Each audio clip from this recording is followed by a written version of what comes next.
without further ado, let's kick off our agenda with the first speaker of the day, Deborah D. Rose. She is the city manager for the city of Lake Forest, who has graciously offered to host this event.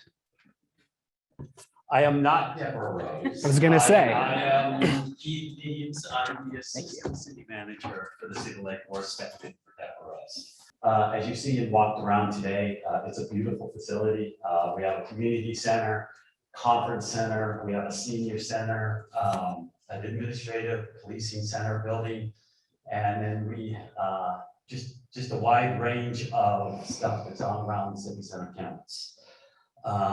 Normally we focus on land, normally I would focus on the buildings, but this morning I like to focus on the landscape, which was designed by Evan Matthew of MIG. There are 3 zones to notice as you walk around.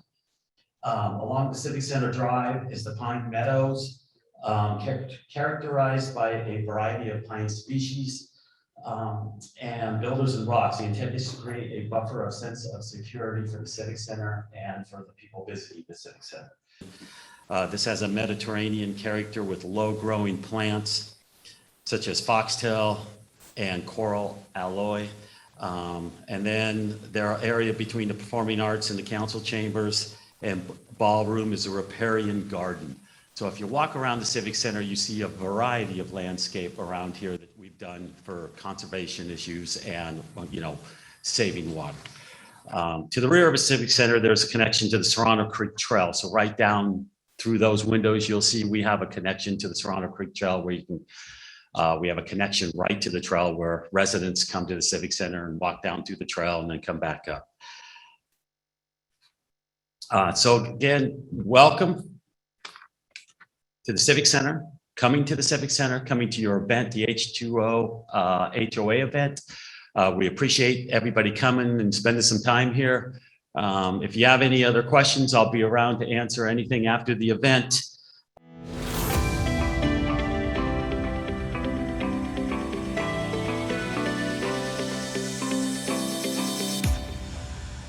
I want to thank all of you for coming here. It's great to see everyone after being apart for over 18 months. And every time we've had this event, it's grown, and it's great to see, despite everything else, that everybody came out. And we're also happy to have our virtual presence. So we give a lot of options to those who are interested in seeing what we can do in partnership with all the HOAs to make this work. And one of the things that Molten Miguel is very grateful for, all the partners that we have. Every year we have more partners, more cities, more water agency. You see all the tables, you see all the vendors, you see all the friends. And this is such a great way to really address what's going on throughout California right now. We'll talk a little bit more later about the mega drought and just the situation throughout the state. But without partnership, without friendship, without participation, we won't make it. But because we've done it over the years, this is several years in running, and every time we get more and more response, we get more partnerships out of this and great results, we are going to be resilient. And the more we do this, the more we share our stories and lessons learned and our expertise, the better we'll be prepared. And I'm so happy, I'll introduce some of my board members who are here today. We have Diane Rifkin, and good morning, and we have Director Bill Moorhead. And throughout the day, we'll have more of our board members joining, and many of our staffs out here, like all the staff of the different agency. So we again thank you for being here, and we're so excited to kick off the program today, and we hope that you will enjoy everything that we have to share. Actually, we know you will. You'll have a great time. And by the way, City of Lake Forest, thank you so much for hosting. This is an incredible civic center. This is my first time being here. And I mean, I met Keith, gosh, years ago, and it's just a great thing that you guys did here, and we're so happy that you're hosting us and very thankful. So welcome everyone, and I'll stop talking.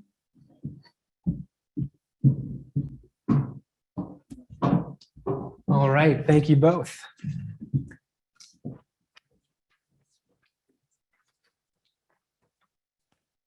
So we've got some great presentations for you today. The speakers in the first half of our agenda are going to present some great material to help you manage stormwater and prevent pollution from entering our local creeks and beaches. They'll also enlighten you on the top 5 ways to improve water efficiency in your landscape and hopefully demystify some of the smart irrigation technologies on the market today. We'll likely have time for a question or two at the very end of all the presentations during this first half. But we have built in an extended break for you all to jot down your questions on the H2O for HOA notebooks that we provided you and ask them during the break period. We also will be sending out copies of all the presentations to the email that you provided during registration, so make sure that's not your spam email. And now for our first presentation of the morning, please welcome Devin Slavin, the Environmental Manager for the City of Lake Forest.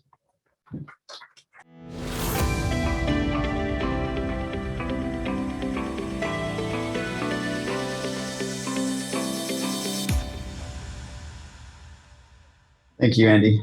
Yeah, once again, my name is Devin Slavin. I am the Stormwater Program Manager, Environmental Manager for the City of Lake Forest.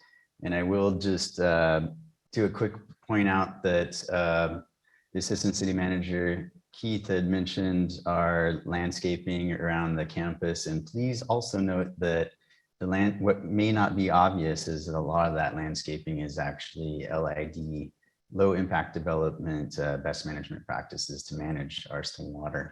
And I'm speaking behalf of the City of Lake Forest, as well as my counterparts and colleagues of the other neighboring jurisdictions in South Orange County, as well as the County of Orange for the unincorporated areas. And I just wanted to preface our presentation because we are here to discuss the protection of our local natural resources, and each one of my colleagues in our respective jurisdictions implements a comprehensive program to manage pollution prevention. But the regulatory side is only one part of the equation. So I'll just kick off the nexus. In 2021, it's reported as the 3rd driest year reported in over 100 years of precipitation record. And as was already mentioned, some of the researchers are characterizing what we're seeing as a mega drought. So there is a nexus in what we're talking about here with pollution prevention and water conservation. And that's what all of this is about. And it will actually be highlighted by a colleague of mine a little bit later, Kim Buss, who will be speaking about a project in particular. The underpinning of our program begins with outreach and education. And one of the most important key components is the differentiation, educating people on the difference between the sewer system and the storm drain system. So the sewer system is composed of all the drains that you typically find indoors, sinks, toilets, etc. Those are typically not exposed to stormwater. And those discharges gets picked up in pipes, carried to a treatment plant, all of that's treated. Eventually that treated water does discharge out into the ocean. That's very different than the storm drain system. Storm drain system was principally designed to collect all the water in the city and get it the heck out of there as quick as possible. Why? To preserve life and property. Unfortunately, that also means that that water is not treated prior to being discharged. So that water is collected, potentially carrying pollutants, and it goes to our local creeks and lakes, and then eventually to the ocean. So our management program is organized into watershed management areas and watersheds. So this is a depiction of our watershed management area for South Orange County. And if you're interested in looking up more information on the specific watershed that you're in, you can go to the H2OC website and find out information for your specific watershed. So our comprehensive programs are broken up into various components organized, such as business, industrial, commercial, and we also have a HOA and residential program. So I'm going to be talking about the HOA program here. So we do have a program a program element that's specific to HOAs and residential. The goal is to increase the understanding and implementation of the BMPs and prevent the pollutants from reaching our local environmental resources. So why are we talking to you today? How can HOAs help us? HOAs have the power to encourage change, and we'll go through some of the ways to do that. HOAs also have the power to enforce rules and regulations, and also at the most basic element of implementing best management practices or BMPs in the common interest areas. In our program and our program element, we have resources, and the underpinning of the resources is the BMP fact sheet. BMP fact sheet basically is kind of the answers to the test. It tells you some of the issues that it's addressing, and the BMP fact sheets are targeted at, they're activity specific. So if there's an activity that generates certain pollutants, we have solutions to reduce those pollutants or eliminate them completely. And those fact sheets can be found on the H2OC website, as well as each of the city websites. So to give you a quick example, we have fact sheets that are organized in specific types of activities, such as low impact development, pollution prevention for construction sites, pollution prevention for businesses. And that brings us to best management practices that we're going to talk about for HOAs. Probably our major focus area of the day, and for us as regulators and partners in pollution prevention, is dealing with over-irrigation. Over-irrigation is actually a prohibited discharge in South Orange County. That is actually not set by the cities, but rather the state. We are required to enforce that and get out and educate people and create positive change. So some of the solutions for over irrigation, as you can see, reduce outdoor water usage by reducing the time. We're usually talking about the cycle and soak type of schedule, where we want to reduce the duration of the irrigation, but increase the frequency.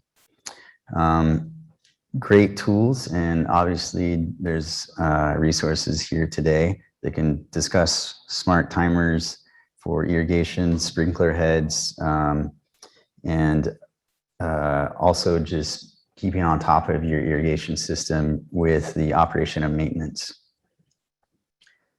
Landscape maintenance, in everyday activities such as landscape maintenance that has the potential to introduce pollutants such as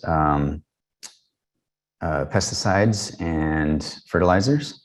So we address those through some solutions such as utilizing drought tolerant and insect resistant landscaping. That reduces not only the requirements for irrigation, but also for fertilizers and pesticides. And you'll see a theme going through here. So we also ask that you consider using natural fertilizers and pesticides when needed, removing weeds, because those will create a larger demand for water. And we also ask that the weeds, if possible, be removed mechanically instead of using pesticides. Mulch and compost use in landscaping is awesome. By getting that coverage, you actually lessen the evapotranspiration effect or the water lost through the soil. And then it's also a natural weed suppressant. And then we also ask, we do deal with other pollutants such as bacteria, so removal of pet waste is key. Irrigation system maintenance, we've kind of gone over some of these, but we do focus on issues such as ensuring proper aim. Please try not to water the sidewalk instead of the plants. Setting and using timers, watering at the right time of the day, watering by hand if you can, and also just ensuring that you're observing your irrigation system regularly and checking for leaks and fixing issues. Street sweeping. So street sweeping is both a public and private street issue. Some of the issues is that brake dust, metals, oils, organic debris, trash accumulate in the street. So each city has its own street sweeping program for public streets. And for private streets, there should be a street sweeping program as well.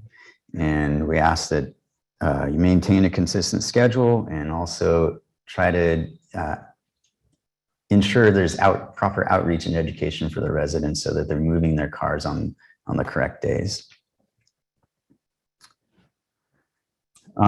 We ask that HOAs incorporate requirements into their contracts, and that's something that actually each city does in its own contracts.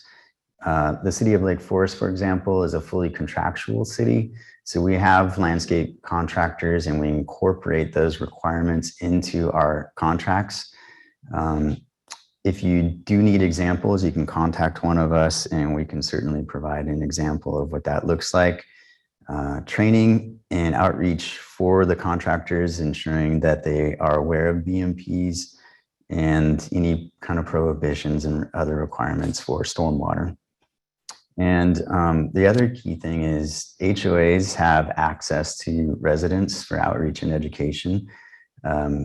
Those things that we've seen very, very, very helpful, and we ask for your help, is using the association newsletters, as well as the web pages and your email blast or any other methodologies that you might use. So before I turn it over to my colleague, Kim, just wanted to point out, we do have a comprehensive program in place. The maintenance activities that HOAs perform and your contractors perform do or can impact the water, and we hope that they do not, but that's why we have a program in place to prevent watershed pollution by using the BMPs, and the primary resource is the BMP fact sheets that are found on H2OC or our respective websites. We do have contact information for all of the cities in the county represented here, which you can reference later. And at this time, I'd like to turn it over to my colleague, Kim Buss. Good morning, everybody. Thank you, Devin. That was a really good overview of what it is. He and myself and all of our South County co-permittees, as we refer to ourselves, we all are under the state's MS4 permit, which means we have certain requirements to maintain the quality of the water going down our storm drains. So we have, Devin kind of alluded to, we've under requirements by the state that irrigation runoff is illicit discharge. And so we do need to follow up with all of our constituents within our respective jurisdictions in order to make sure that we maintain the quality of the water going through our system. And as Devin said, eventually reaching the creeks, the bays, estuaries, oceans. So part of what we're doing right now is working with, let's see if that works, yeah. We have South Orange County Watershed Management Area has a water quality improvement program, which we are being held to by the state, by the Regional Water Quality Control Board. And they've identified through this program three, I always get this mixed up, high priority water quality concerns. And those three are human pathogen health risk. And we kind of alluded to that earlier. The stormwater brings down other pathogens, and besides chemicals, also dog feces and things like that. Stream erosion and unnatural water balance. The county right now with this project that I'm about to talk to you about is hoping to address the third one, which is unnatural water balance. And in part by eliminating those controllable sources of non-stormwater runoff. So when it's not raining, we still have water going through our MS4 system, our municipal separate storm sewer system. Sorry, I keep throwing that out there, but that's our storm drain system is the MS4 as we refer to it. Since 2015, the Orange County Stormwater Program, including all of our permittees, which is all of our cities here and all the others in South Orange County, have been conducting a program that has been carrying out, which is referred to as the Dry Weather Outfall Inspection Program. The purpose of this is to prioritize the outfalls that have persistent flow. Just during dry weather, we still see water coming out there. Subsequently to that, and that is still ongoing, but in 2019, we began a WQIP Water Quality Improvement Program outfall capture feasibility study. And that was based on isotope analysis that basically looked at the, that basically was looking at where is that water coming from? Is it groundwater? Is it surface water? And basically by doing, and I can't go into this too much because I'm not the chemist, but by doing these isotope analysis, you can see the difference between of whether it's a surface water or groundwater that's coming down the drain, basically. A fingerprint, yeah, in a sense, exactly. So this is just kind of a little schematic of basically what it is the program is requiring us to do. And as you can see here, we've taken the outfall capture feasibility study, looked at all of our major outfalls that had flow in them.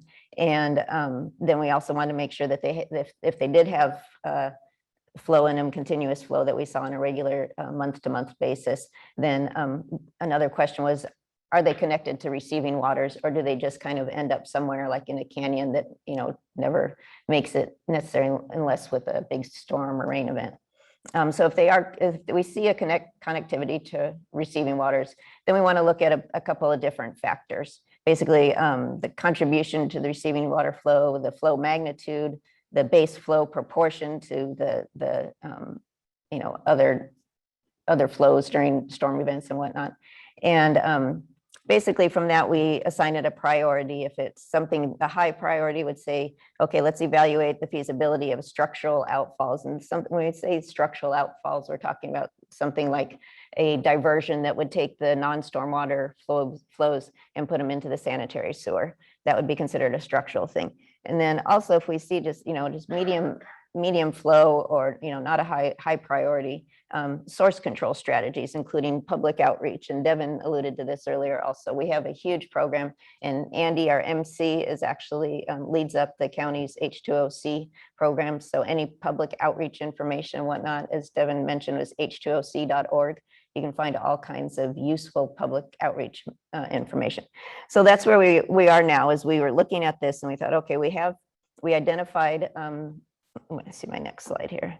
We identified a certain outfall. We refer to it as LO5 489-3, and it's located downstream of Ladera Ranch, which is one of, and I'm not sure if I mentioned this earlier, but I represent the unincorporated portions of the county in South County as well as North County. And so Ladera Ranch is one of our unincorporated areas that is within the county's jurisdiction. So this is where we're focusing our studies on. City of Laguna Beach will focus its studies on its jurisdiction. Lake Forest will focus its studies on Lake Forest jurisdiction. So it's just an example of what each of us, our jurisdictions, are going to be doing here moving into the future. So basically you can see here this circle, the one with the red circle around it. It was identified because it has, let me go back one slide, oops, two slides. Outfall LO5 489-3 was identified through that isotope analysis I mentioned earlier as being made up primarily 90% of imported water, meaning that it didn't have the fingerprint of groundwater. It had other constituents in it that made it more identifiable as surface water and imported water at that. So that's why we were looking at LO5 489-3. And it had continuous flow. Every time we went out to the site, it had continuous flow. So this is just, these are taken from our work plan for this project. And this is basically, you're looking at the drainage area for that particular outfall that we identified. So all of the flow from, if you look up to the upper right-hand corner is commercial areas, you'll see the green dots. Those represent commercial areas of the drainage area. And if you continue to look down, the majority of it is residential at that point. We have some fields, some parks and whatnot. And also you can see we have recycled water lines as well as open channels and storm drains going throughout this whole system, all of which make up our, flow into our MS4. So what we did is we identified a sub watershed and then divided it into drainage areas. So that sub watershed was what you just saw earlier. And now we have 3 drainage areas. And we did this by putting in 3 different weirs or flow monitors. And you can see in this next picture, that's basically what it is. It's a weir is where we narrow the flow down so it's easy to capture and easy to measure. And so we installed those into each of these locations. You can see weir 1 at the bottom, weir 2, and weir 3.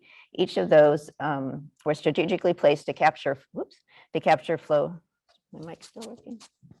Interesting. It sounded weird. To capture flow. Nope. Sorry. I can yell, but I don't know if I'll do that. Did I do something? Those are fine. No, that's fine. Okay. Okay. Can you hear me? Okay. Okay, so let me start with, okay, so the weirs were strategically placed to capture flow from these 3 areas respectively. The flow is then monitored from just this past June 25th through July 16th. So those are the 3 drainage areas we identified. And there's a picture of what we saw. So after at the end of the 1 month period, we gathered all the flow data and we identified basically where was the majority of the flow from those 3 drainage areas, where was the majority of the flow coming from? How many? 2. Okay, 2 minutes. Okay. So we basically identified that drainage area 1 right here in the lowest southeastern portion of the watershed was giving us the highest amount of flow during that month-long period. And so what we did is we sent staff out. We actually worked with a consultant, Wood Environmental, and they sent their staff out on 3 different occasions from midnight to 6 a.m. And they did what we refer to as a windshield survey, just driving around and looking at where the majority of the runoff was coming from. Peak flows were noted during the hours of 12 a.m. and 6 p.m. or 6 a.m. as I mentioned. And and so they were sent out there to survey and identify and record observations of non-stormwater runoff. This is just an example of some of the imagery that we collect. They're using their phones, and they have an application on their phone where they can fill in all the information, exact location, and give an estimate and a quality of either very high, medium, or low as far as the flow rate goes. Nope, that's my time. And I guess that's my last slide. So that's where we're at right now. So we're performing we're going to do 2 more rounds of the flow monitoring, and then we're going to go back out. And then the last part of this is that the purpose of all this is now we are working with our H2OC.org organization to put together public outreach materials to those communities that we're seeing this, the over irrigation and whatnot. So that's my presentation for now. Thank you.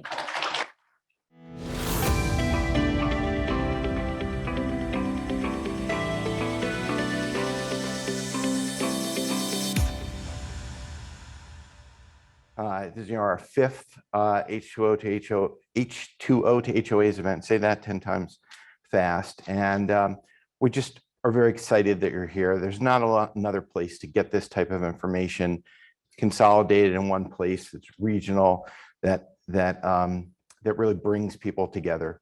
So, this is our first hybrid event. You've seen some of the presentations already. We're gonna have a panel. This is live streaming, so we'll be able to reach out to a much larger audience. We have a great turnout this year, over 130 people registered for this event. So clearly there's a hunger for this type of information. We certainly want to say a big thanks to all of our attendees here and online. Water is a precious resource, and we're honored to have your time and your attention here to share with us.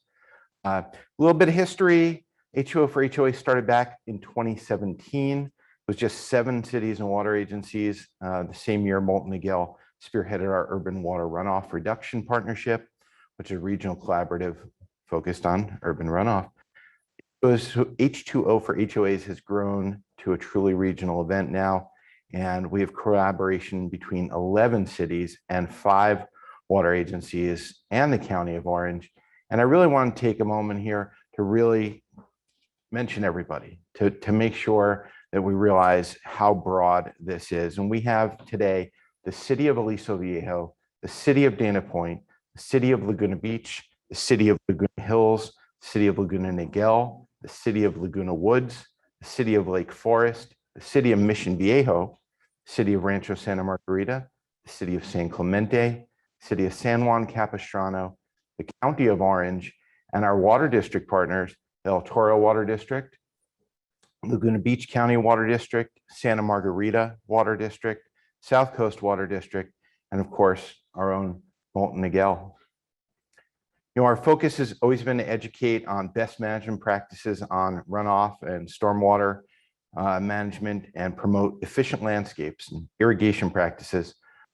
Over the years, we've added more content to this program. And thanks to your feedback, we've included firescaping and technical tips on smart irrigation to the program.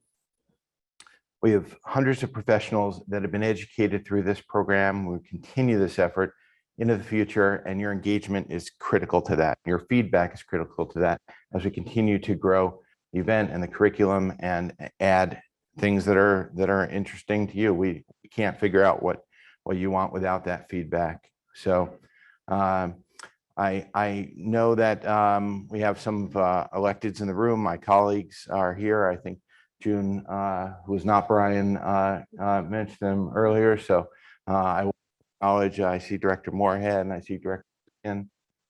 I don't think I'm missing any of our other directors. So with that, I'll turn the mic back over to our Molten Miguel staff. Thanks again for being here. I hope you enjoyed the rest of the day. Thanks.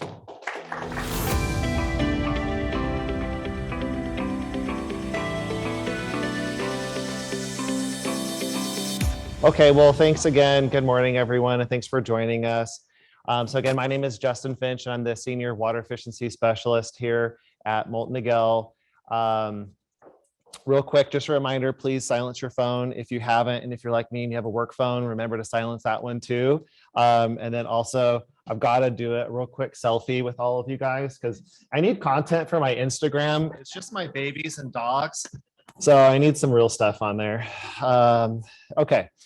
So I want to talk to you a little bit this morning about water efficiency, but before we get there, it kind of makes sense to talk about our water supplies first.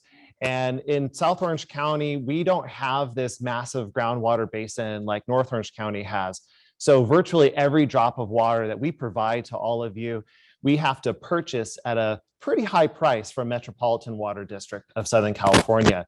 So, we rely on that imported water. We do have a fair amount of recycled water that we're able to provide to all of you for irrigation. And that is a really good source because it is renewable. It's a sustainable source. And it's, as local as it's going to get for us. And so that's part of our local reliability projects. But with that said, because all of our water does not come from here, it behooves us to use the water as efficiently as we can so we can help you keep your bills low, but also so that we can make sure we have enough water to go around. So some of the simple benefits of water efficiency, again, saving you money because our rates are based on what it costs to provide you water. So, it's a good thing for all of us to make sure to use it wisely. And then just like Devin said this morning, we do want to help reduce irrigation runoff. One thing that people forget to talk about with runoff, yes, there is the damage to the environment, but there's also damage to your property from having runoff. Being an HOA board member myself, I'm very conscious of the runoff that I see in my HOA, and I won't admit to living in Ladera Ranch. None of that runoff was mine from this morning. But when I see it on my asphalt, I'm like taking pictures and sending it to the landscaper. Go check that area out. Because if we can avoid doing a slurry one more year, that's money back in the bank. So think about that. And it's also dry rot damage that you're going to have on your structures from overspray. So there's a lot more benefits to all of us other than just the short-term monetary benefit. And then, of course, there's that delay in investment of infrastructure and storage for us. If we're able to avoid building one more tank to have storage for new development, we want to do that because, again, that's just money that we don't have to charge you on your bills. So I want to talk to you briefly about our top 5 water use efficiency programs. There's a million, and I say 5, but I lied. It's really 6 because recycled water is, of course, a conservation program. So the first one is landscape irrigation survey. All of your water providers, we all offer some type of a service that includes an irrigation survey. Many of us do offer something for residents. So if you are interested in partnering with us and maybe a newsletter, we're happy to give you content for your HOA. But we can actually come out to the single family homes and do surveys. Many of us offer that service. And or for the homeowner association common areas, we'll come out meet with if you have a landscape committee or a property manager or your landscaper. I mean, the landscapers are doing a great job of keeping everything maintained. Sometimes it's helpful to have that third party. When I do landscape surveys, I like the landscaper being there because they know the site, like the back of their hand. They've got the irrigation maps, and it's a team effort. We're not here to make anyone look bad. We want to make everyone look good and point out options. Things that I'll be honest are going to make the landscaper some money because there are going to be some improvements potentially, and help the HOA out too because we're going to help you lower your bills with some of these improvements. Some of the requirements depending on your water supplier, the site may have to be over an acre of irrigated area, but visit your local water district over here and they'll let you know if they do have that requirement or if they're able to take smaller sites as well. The other best practice that we really want to push is irrigating to a water budget. Majority of us in South Orange County do have water budgets built into the rates. Others will provide a custom water budget for you for that site. And really the idea behind a water budget is this is using science-based metrics to calculate how much water should be efficiently used at that site. And it's all custom to the site. Size of the area, it may have a standard coefficient for the plant palette, but if you really want to work with us tightly, we'll come up with a more customized palette based on what's actually on site. And really based on the weather. Obviously in the summer, you're going to have a higher budget because it's hot and the days are longer. Right now, fall, maybe you're thinking, hey, it's still hot, right? Yeah, it is still hot, but the days are shorter. And that's the primary factor in calculating this really long, scary word we call evapotranspiration. And really what that means is weather. When the days are shorter, plants do not grow as much. They don't need as much water. So now is the good time to start dialing down the irrigation. And your water budget will reflect that smaller budget because of it. So if you're able to stay within budget, that's a good thing. And again, come see us at the tables. We're happy to talk more about budgets. And if you are over budget, I will tell you time and time again when I talk to customers, I don't know why I'm over budget. Really, there's two things. Either you're overwatering or you've got a leak. I mean, that's basically it, right? Some of us do have what's called advanced metering infrastructure where we're able to tell you if you have a leak. If your water provider doesn't have that, we're more than happy to stop by. Take a look at the meter with you. I will tell you the meters do not lie. It will tell you if you have a leak, the meter is your friend. It's going to be that tool for you to help make sure that you're managing irrigation efficiently on site. So give us a call. We'll come out and show you how to read the meter as well. One of my favorite programs, and this was one of my favorite projects here, is turf removal. And the idea behind turf removal isn't so much of, oh, the kids have nowhere to play. There were no kids playing on this hill. And in fact, I'm sure the landscapers were not happy mowing that this hill either because they had to push the lawnmower up this steep hill. So this is an example of really, I don't want to say useless, but basically non-functional, unsafe to mow lawn areas. This is really where we want you to prioritize if turf removal is something that you'd like to look into. And the idea behind the program is we want to promote sustainable landscapes. You're able to replace that turf grass with drought tolerant and or native plants. The incentives start at $3 per square foot, depending on where your property is located. It may be 4 or more. So definitely reach out to your water provider, reach out prior to doing any work.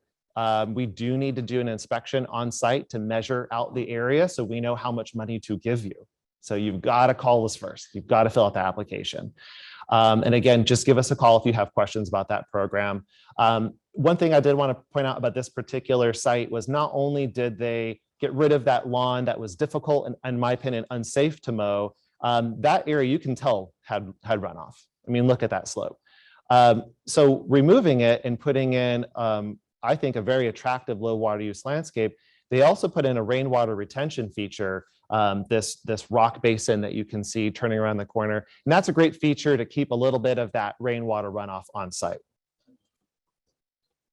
As far as irrigation system upgrades, really the top 3 I would always recommend looking at is spray to drip. So as you can do this at the same time of your turf removal project. If you want to upgrade the old pop-ups to drip, which is going to be way more efficient. This particular style of drip, I can't say a brand name, but there's lots of other brands that make this particular style, is really the best type of drip to get. It doesn't clog. You put the little staples down to keep it so kids and landscapers aren't tripping over it. And it applies water really evenly throughout the landscape. So huge improvement. And right now the rebate starts at 50 cents a square foot. And that's on top of your rebate for turf removal. And if you are, for example, doing, let's say, turf removal in this area and you have a shrub planter behind, you can convert that entire area to drip. So you would get the rebate for your turf removal section plus drip. And then that shrub area that's converted drip would get you a rebate for that area too. So they can be stacked. If there are areas that you want to keep as grass and you would just want to water them more efficiently, rotating sprinkler nozzles is a really good option. Really the short of it is it's just going to apply water more efficiently. That stream of water, think of it as really big drops. They cut through the air better versus the fan of water where those drops just get caught by the air and you can kind of see it drifting away. That's not good for you. It's not good for the landscape. So rotating nozzle is a really good option. $2 per nozzle. It's a good rebate. And then the final, my favorite water saving device, I will tell you, when I was an intern, this was my project, was weather-based irrigation controllers. I don't want to steal my buddy Tony's thunder, who's going to talk a little about this a little bit more to you guys, but really the short of it is this is going to take a lot of the thinking and a lot of the math in the background out of calculating a schedule. It's just going to do all the adjustments for you automatically. And we have a few vendors in the vendor area that sell these timers. So for sure, go talk to them and see about getting their card and information about these products. But rebates start at $35 per station. And I will tell you, most of you are going to have really high count stations in your properties. So that rebate's going to go a long way and often covers at least half of the cost of the controller. So get some quotes. The fifth conservation program I want to talk to you today about is professional landscape training. These are really good things for both the property managers and the landscapers to go take advantage of. Some of these programs have gone virtual because of COVID. Some of them are starting to go back in person again. But I will tell you, our friends from the California Landscape Contractors Association, they offer the certified water manager program, and they're outside. Go talk to my buddy David and learn about that program. We also have Quell, which is a really good program. We typically offer that in person. Right now, again, it is virtual, but when they're in person, really great workshop. And there's also a combo program we're doing right now where you can get certified for both Quell, the Qualified Water Efficient Landscape certification, and Certified Water Manager at the same time. So they're very similar, compatible content. So if that's something you're interested in, feel free to visit us at our booth or go visit CLCA's booth. And I think really the take-home message that I did want to make sure to mention is the training. I want you guys to think of this training as specifically for the landscapers, this is going to help you get more clients because you can say, hey, I've got these certifications, I've got this extra training. That's something you put in your bid package. That makes you more attractive to the homeowners association. I know when my association went out to bid, that was something I was looking for. Have the staff gone out and got trained in this material, so I don't have to train them on our first walkthroughs. So really think about that. Finally, recycled water, again, this offsets potable water consumption. Every irrigation meter that we can convert to recycled, that's potable water we can save for our homes and businesses. So, huge benefit.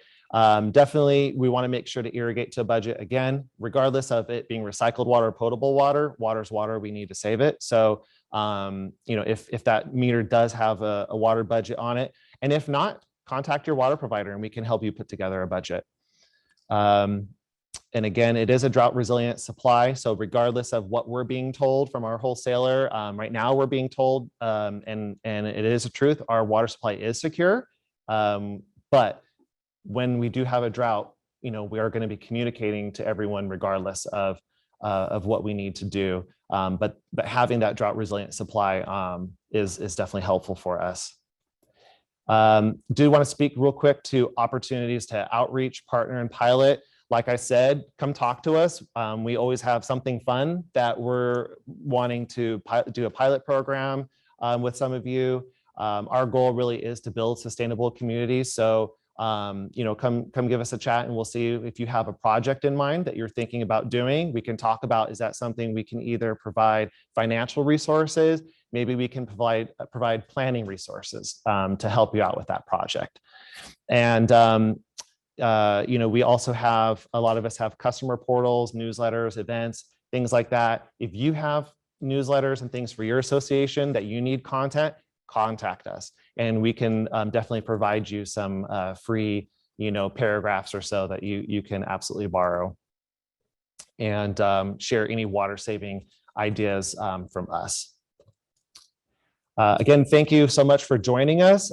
This is all of our contact information and we're all here. So come visit us.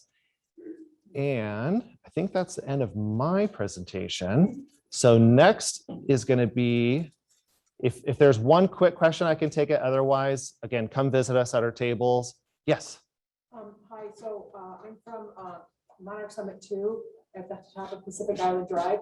And I talked to a couple of people in your department and we were told that they, first of all, we're far away from where the pipes are to get the recycled water, but also that you're already using all the recycled water you produce. And so you don't have any motivation to try and get anything up to us or the people in between us. So is that true? And is anything going to change for that? That's a good question. I'll be honest, I just save water. I don't do the recycled water system. So I'm not that smart, but I do know, I will be super honest with you that, if money was unlimited, we would put recycled water anywhere and everywhere we can. It's really site specific if a site becomes cost effective to convert or not, because there's some costs that we have to absorb as the water district, and there's some costs that the customer or the developer ends up paying. And so that's something each of our engineering departments really kind of negotiate and figure out what costs are split, what you absorb and what we absorb.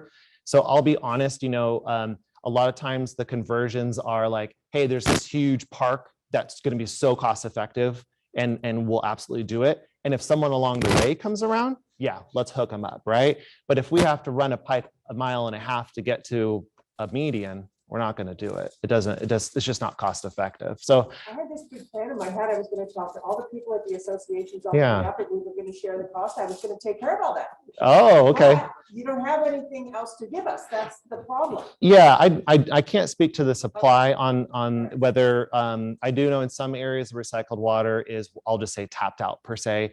It is very area specific, and even within the retailer, depending on that line, it may not have enough capacity for the line. So, but I would say, let me get your contact information before I go, and I can follow up with you on that. Thank you. Yeah. Okay, and one more. Yeah. You force the new construction of homes and places to have recycled water, or is it they do what they want to do. And Yeah, so our standard for construction is new construction does get plumbed in for recycled water. And if the recycled water is available, then they're immediately hooked up with recycled water. So you already pipe it before while it's being constructed, so that maybe in the yes. future when it's needed, you still have it. Correct. That's a standard for new irrigation systems. They're typically plumbed already with purple pipe, even if they are not recycled, so that if it becomes available, you literally plug it in. Yeah, so that's a new standard, and that's pretty typical, I would say, throughout most of the state. That new construction, all new construction has a dedicated irrigation meter to begin with, and that it is often typically purple pipe underground, ready to go. Residential and commercial. Not residential, like a single family home, no.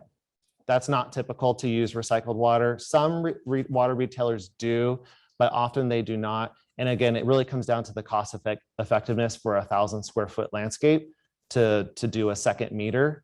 But that's something we can definitely talk about offline, but it's not as typical for single family. But for the multifamily properties, yes. All right, well, thanks again, everyone. Let me turn it over to Tony from Ewing. Let me get him lined up. Where is Tony at? Come on up.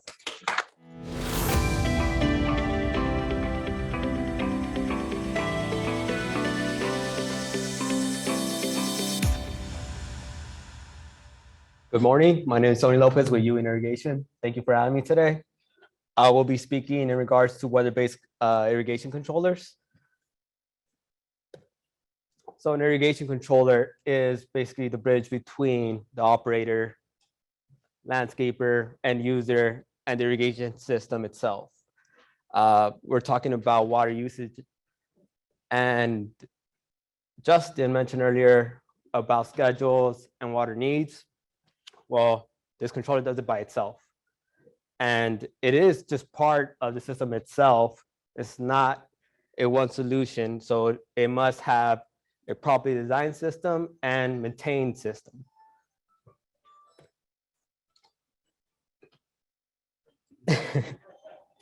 So what is a weather-based irrigation controller, or WBIC?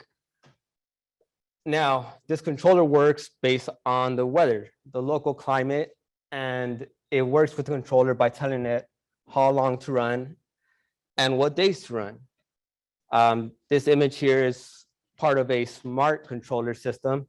Now, we're only talking about weather-based. On the right of that image, you have soil moistures as well. It's another part of a smart irrigation controller. Preferably, there's systems that do both, that can use both type of sensors, but today we're only going to be speaking about weather-based. Now, the scary word that Justin mentioned earlier, evapotranspiration, or ET. So we're going to call it ET, so it can be shorter and a little bit easier to understand. It's basically the water that's evaporating from the soil and the plant material itself. And what this controller does is calculate that for you, and then adjust your valves to run the correct amount of water to refill the water that evaporated. And ET depends on 4 things: temperature, wind, the sun, and the humidity around it. Now, last week we had sporadic rains. So what do you do when you had rain 50 miles out, but it didn't rain in your house? Well, the best thing to do is to have a on-site weather sensor yourself, because there is signal-based, there is historic ET controllers, and on-site weather measurement. There is various models out here that are available. Now, preferably myself, I would go with an on-site weather measurement. What that does, it is particular to your home. So the other controllers or controllers out there have sensors that go to the nearest airport or a golf course. Best thing to do is to get a controller that works with a sensor that goes directly to your home. Oh, sorry. And not one that connects to a local weather, like an airport. Now, we're talking about benefits about these controllers. you save money. Like I said, these controllers usually do all the thinking for you. They choose when to water, how much to water, depending on the climate, your local climate around you. And they reduce water waste, which I believe this is what we're all here for today, correct? And it makes you feel good. You're saving water for the environment. You're not killing your plants, because the number one killer for plants is actually overwatering. Not underwatering, overwatering. And what this controller does is specifically water the correct amount of water needed for your plants that you have in your landscape. Now, it also enhances your landscape because you're not killing your plants. We have some beautiful evergreens in the front. If we were to overwater those, that's the $5,000 plant that just went away that you need to replace. Hydrozoning, you could program these controllers to irrigate a specific type of plant. We were talking about crop coefficients earlier. This controller does that for you as well. You just need to put the type of plant you have, and it will tell you how much water that plant needs. And the end user, really these controllers help the end user, your landscaper or homeowner, in a very convenient way. You could automatically control them from your phone now. They are dependent on the models. Wi-Fi is very in right now. We do have some models in the raffle for that. However, one thing to consider is sensors. To save water, we have maintenance flaws. Sometimes we have a sprinkler that breaks down and no one knows at all. Like I said earlier, your neighbor calls, says, hey, you have a broken sprinkler, what can we do about it? If you're not home, then you can just go on your phone and shut off the whole system. However, that does require for you to install a flow sensor with that controller. So in the beginning, I mentioned that controller of your irrigation system. And things just to consider. The biggest part is that these controllers are not a one answer to everything. Your installer, your contractor is someone that you need to get on hand with to make sure they understand what soil type. If you have a slope, we just had that image of that enormous hill, and watering that versus a very flat area is very different. And normally we're just talking about fines regarding water runoff. A slope is going to run off a lot quicker than a flat surface. This controller is also going to tell you how much your soil will fill up as far as saturation levels. Now, that's very important because we're not really watering grass, we're not really watering trees, we're watering the root system. And I think we need to look at it in that manner, is that we're watering roots. And these controllers, again, we talk about minutes, days. Well, how do you measure water in minutes and days? What this controller does is it translates minutes and days into inches of water that your root system, your trees need, and your plants require to keep going forward. Now, additional equipment, we were talking about rebates. A lot of these controllers do have additional sensors in order for them to work just more efficiently. When choosing a system, please go with your contractor, your water provider, and make sure that nothing else is required.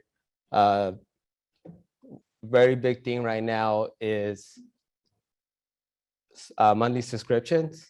So when considering a web-based controller, make sure either it's Wi-Fi based, meaning you don't have to pay anything, because if it's cellular, you would need to pay a monthly fee. Currently, I live in an HOA, and my HOA's fees just went up this year because our water usage on our outdoor landscape was higher than normal. I'm not happy about it, and anyone else that lives in HOA and gets raises every month or every year, pretty sure you know how I feel. One thing that I see a lot is just water waste. So we do not have weather-based controllers in our HOA, and another thing considers the maintenance there. Find a registered contractor on the CLCA that understands the correlation between soil, plant types, and their gradient. That's probably the most important part of this because as smart as the controller is, the person programming it needs to understand the language they need to run efficiently, to run the correct amount of water. If you put a watering schedule for a succulent on grass, well, your grass is going to die. And what's the other contribution? Well, we're talking about water savings here. Each controller on the low end is measured to save 7,600 gallons annually per household. Now, we're talking about cost per CCFs. It's a lot of water savings per household, and we're just wasting that money because we're not irrigating properly. So when we're talking about weather-based irrigation controllers, we also need to talk about what they're not. They're not protecting against nature. Really, you're gonna have accidents that you can't control, trees tipping over like this, water mains breaking, and you just can't control those influences out there. So you gotta have the right partners, meaning your landscapers, who are gonna be out there and know how to correct that issue. Cars, bad installations, we have a valve box on concrete. It is a lot more common than you may think. These controllers are not going to fix a bad system. So to have someone from your local city go out there and do an audit is the best thing for you. Bad system design is really not going to be fixed by a weather-based controller. And poor maintenance, again, something is broken, the controller is not going to fix it. The controller is only there to control the amount of water that is being applied directly for your area.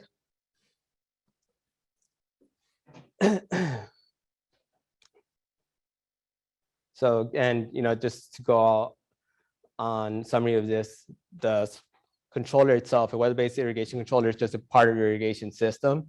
It is not going to be a one fix for everything. It must be part of someone who can maintain it properly, someone who can design it properly, and it's going to take maintenance. It's a tool and needs someone to go out there to properly program it, check that it's working properly, check that the sensors are in the right areas, and someone to check the batteries. I mean, these sensors will have batteries. Usually they do last around 10 years, but if you don't have someone checking them, I mean, that sensor is not going to be working properly. And again, it needs someone, contractor and user, who understands the relationship between water, soil, and plants. It all goes together. We're talking about the footprint of water percolation around here earlier. I believe half of the water that we waste is outdoors, meaning your landscape. And if we could retain that water, we could retain that underwater that we have for the cities. So I think it goes all around. Saving your landscape water is just part of the whole city, not just your own home and your own pockets. So with that, if you have any questions, I'm here. Yes. We have a system that is signal-based. Is it possible to upgrade a signal-based controller to a site-specific? Can you add a weather thing to that? So it is dependent on your manufacturer. With that, what was that? Weather track. Weather track. So weather track is a great controller. The best thing with that is that I believe you will need to do a upgrade on the software that you have. The best thing to do is actually contact your vendor of whoever you acquired it from.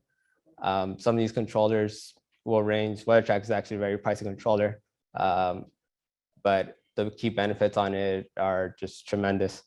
That said, it is best to call their tech support and see if you can get an on-site weather station. Okay. Thank you. Yeah, absolutely. So all questions going forward, or can I take them outside, please? Thank you. All right, thank you, Tony, Justin, Kim, and Devin, for those great presentations. So now we are going to head into our extended break. So we ask that you take some time, get a cup of coffee, talk with your local utility or or city. Also, we've got county representatives as well to answer any questions that you may have. And yeah, please come back at 10:10. All right, and as you're finding your way back to your seats, I wanted to make a couple announcements. The first is that we've got a water saving pledge that we ask you to please fill out and provide to the Molten Miguel staff. If you make a pledge to save water today, you will get an extra opportunity drawing ticket. So you're going to want to fill that out. We've got some great prizes for you. The next thing I would like to say is that we're also passing out a survey for all of you to fill out regarding this event. Remember, H2O for HOAs is your event, and your feedback is very important to us. So if you could take some time to fill that out and then turn it in as you leave today, that would be awesome. Finally, we do ask that, I know we've kind of gotten up and started talking with everyone, maybe gotten something to eat, visited some of the great vendors we have here. As you come back, remember that we do ask that you wear a mask while you are seated and not eating or drinking. All right, for those of you tuning in virtually, finally, we have city and utility staff on site ready to answer any of your questions. So just fill out a question in the Q&A function and they will answer that in real time. So to kick off the second half of our agenda, we have the Mayor of Laguna Niguel, Fred Minigar. So let's welcome him.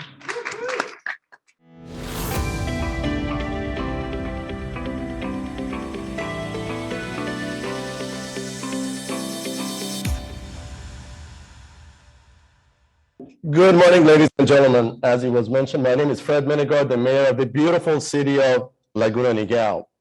I first would like to begin by thanking the Molten Niguel Water District for again being the lead agency behind this annual event.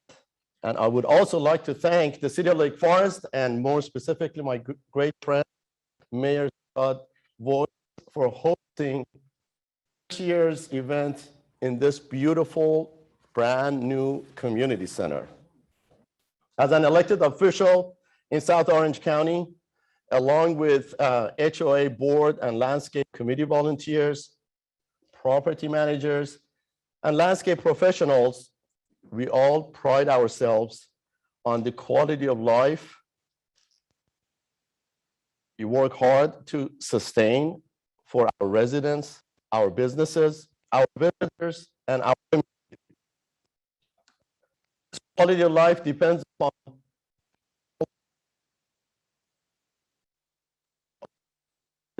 responsibility that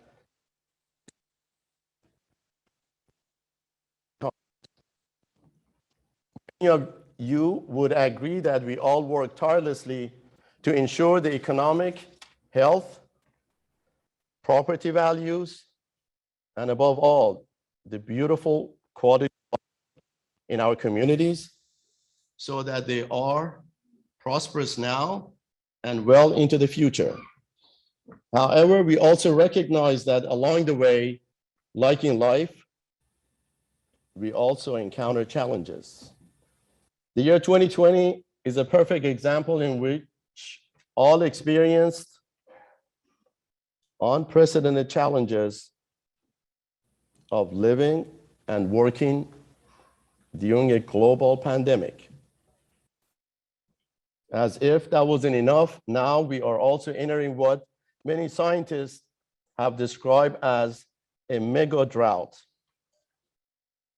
According to the US Drought Monitor, almost every county in California, let's put it in perspective, we have 58 counties in California, we got 482 cities, we got 34 cities alone in Orange County, 88 cities in Los Angeles County, 19 cities in San Diego County, 17 cities in Riverside County. I can go on and on and on. The impact of the drought in the state of California, severe to exceptional drought. To work to combat this, the governor has called on all Californians to reduce water consumption by 15%. Unfortunately, this isn't our first drought, and it certainly would not be our last, but together we can commit to taking corrective and necessary actions.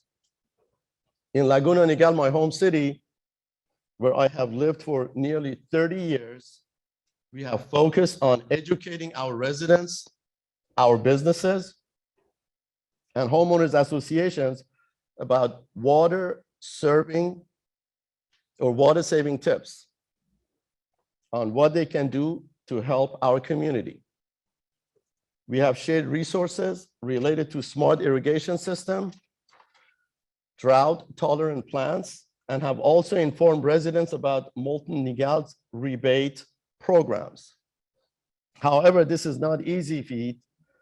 In South Orange County, and especially in my home city of Laguna Niguel, homeowners associations cover the vast majority of land in our cities.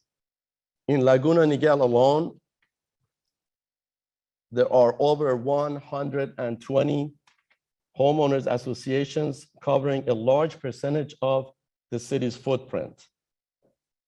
I highlight this because homeowners associations are important partners in achieving our common goals, including water consumption, reduction, and the city of Laguna Niguel is committed to engaging with HOAs in our city on many topics.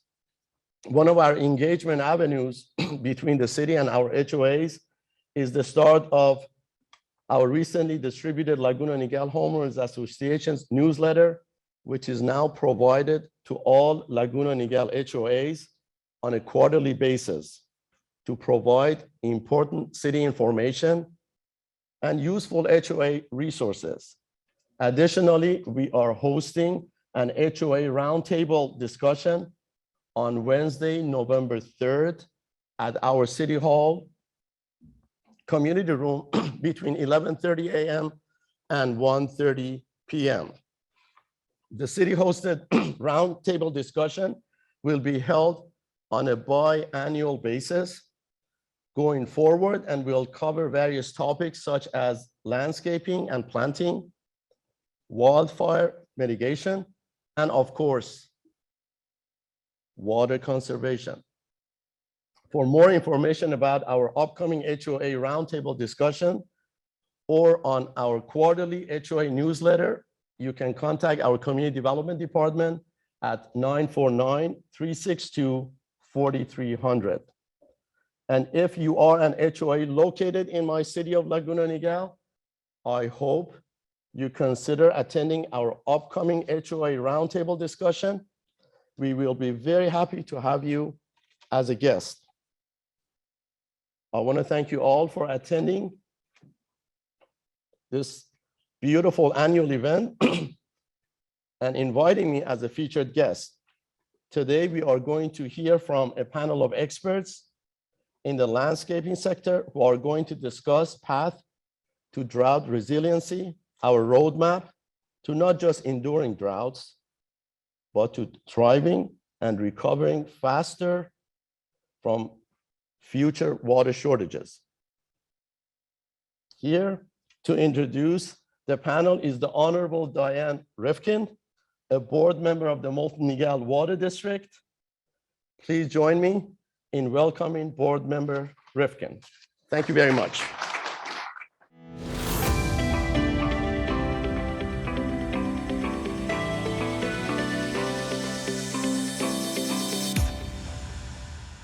Good morning, friends and neighbors. It's so nice to see so many friendly faces here and so glad you could all make it. And thank you, Mayor Minigar, for that presentation.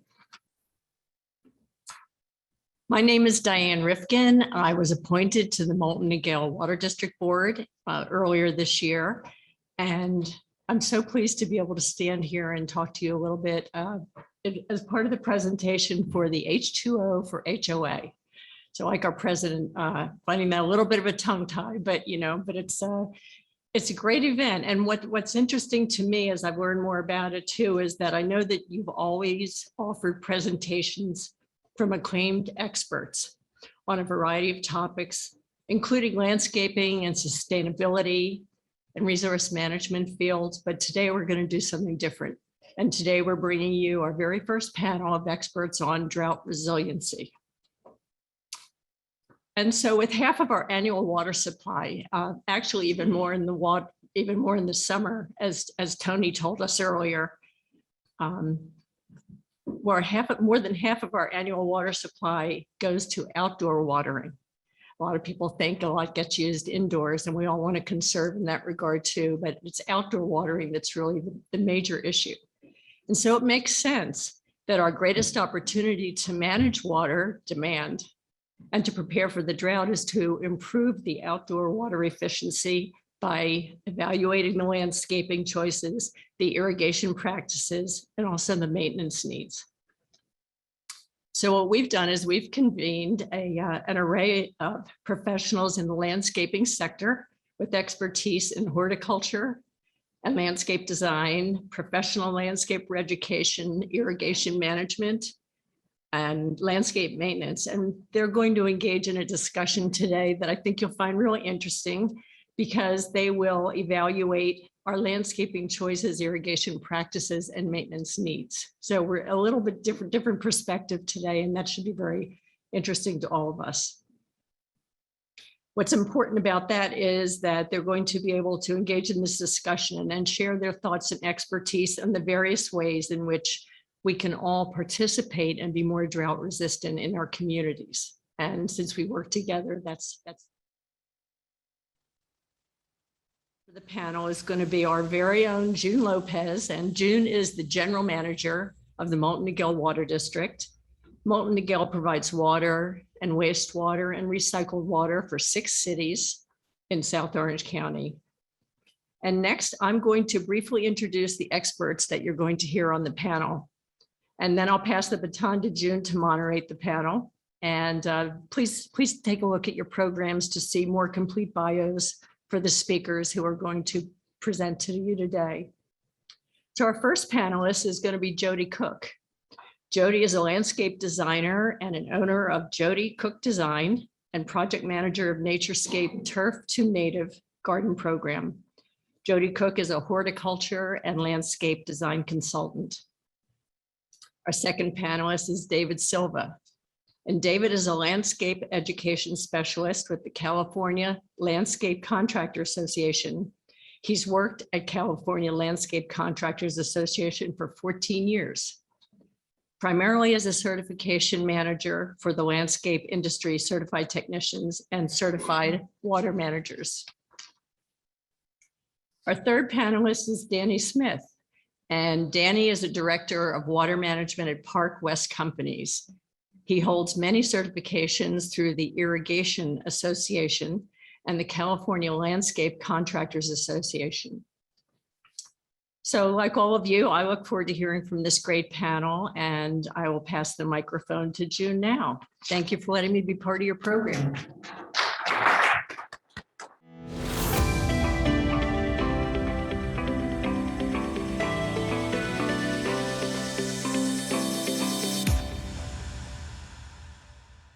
All right, if I can get the panelists on the stage so we can get started. Hello again, my name is June Lopez. I jumped on the stage earlier and I didn't realize I did not introduce myself. So thank you very much, Director Rivkin, for doing that.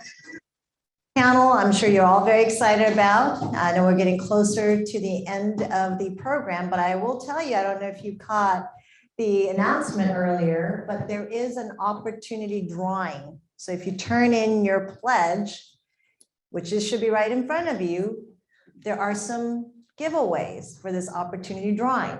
So stay tuned, don't leave earlier. We'll entice you to stay. All right. So just so you all point out, in the middle, as you can tell, is Jody Cook. This is Danny, David, and that's Danny. That's right. My eyesight's are bad. I don't have my glasses. So we had a prep call and we had a really good conversation. So I'm excited about this because what better time than now to talk about what we can do for HOAs and just outdoor landscaping in general. And what better than to have the best experts in the field here with us today to share with us some of their experience. And as Mayor Menegar pointed out, we are heading into the mega drought. And we've heard about the voluntary cutback from Governor Newsom, 15%. We're going to pretty much anticipate getting some mandatory reduction as we enter 2022. When you look at the condition of water in the state of California, we're in unprecedented time. I know we're tired of hearing that word because 2020 was unprecedented, but it's only getting better or worse, I guess, depending on how you look at it. Because when you look at the supply of water to Southern California, which comes from the Northern California through the State Water Project, the Colorado River, both of these sources are experiencing historic problems. The State Water Project is right now only at 5% allocation. And it's looking like for the first time in the history of the California Aqueduct that we're going to have zero allocation. There are parts of Southern California that are completely reliant on Northern California. So when you talk about a scenario of 0%, they're looking at over 40% reduction. When you look at the Colorado River, you've all seen the bathtub ring. Again, record low. We've never seen that kind of condition in Colorado River. And in 2026, the 7 states, the upper and the lower basin states that take water from this source are going to sit back at the table and renegotiate how much water they get.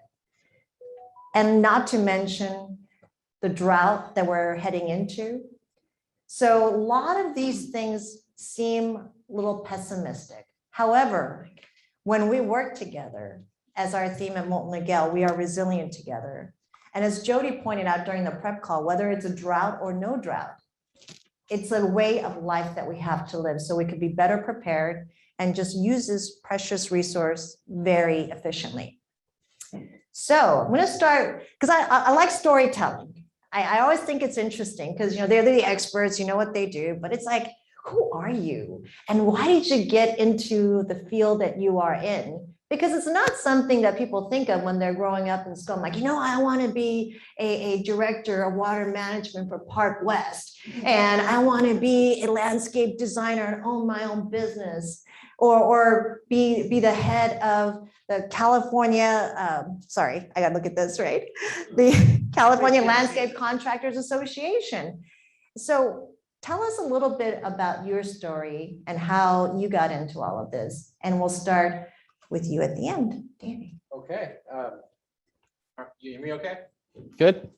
So I actually started off in the water management industry as a meter reader. I was a water manager for a company who's no longer around, Spectrum Care Landscape. Sunset, you guys remember Spectrum Care Landscape. And we were subcontracted for the city of Tustin. And so every Monday I would drive my Chevy S10 around the city of Tustin. I had my own route, didn't make any left turns, basically kept right all the way through, and read 82 meters every Monday and inputted that into the IWM log software that was created with IRWD. And I loved saving water. So I got good at it. I really did. And then I started seeing water savings month after month, year after year. And, you know, I fell in love with, my office is Jamboree. You know, I thought that was just really neat to do that. So, you know, water conservation, adjusting irrigation. I didn't have smart controllers. You know, this was going back 13 years ago.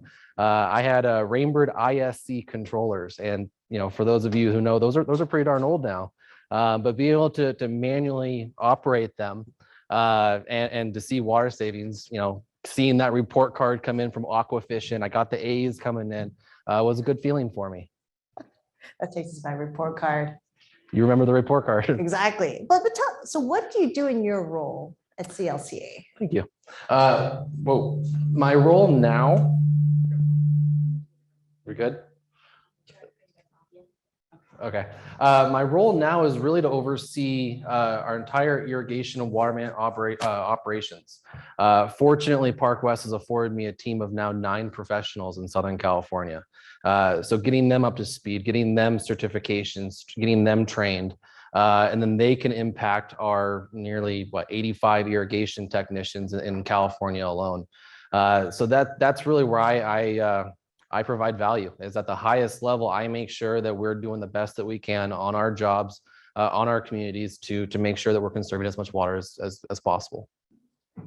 How about you, Jody? What's your story?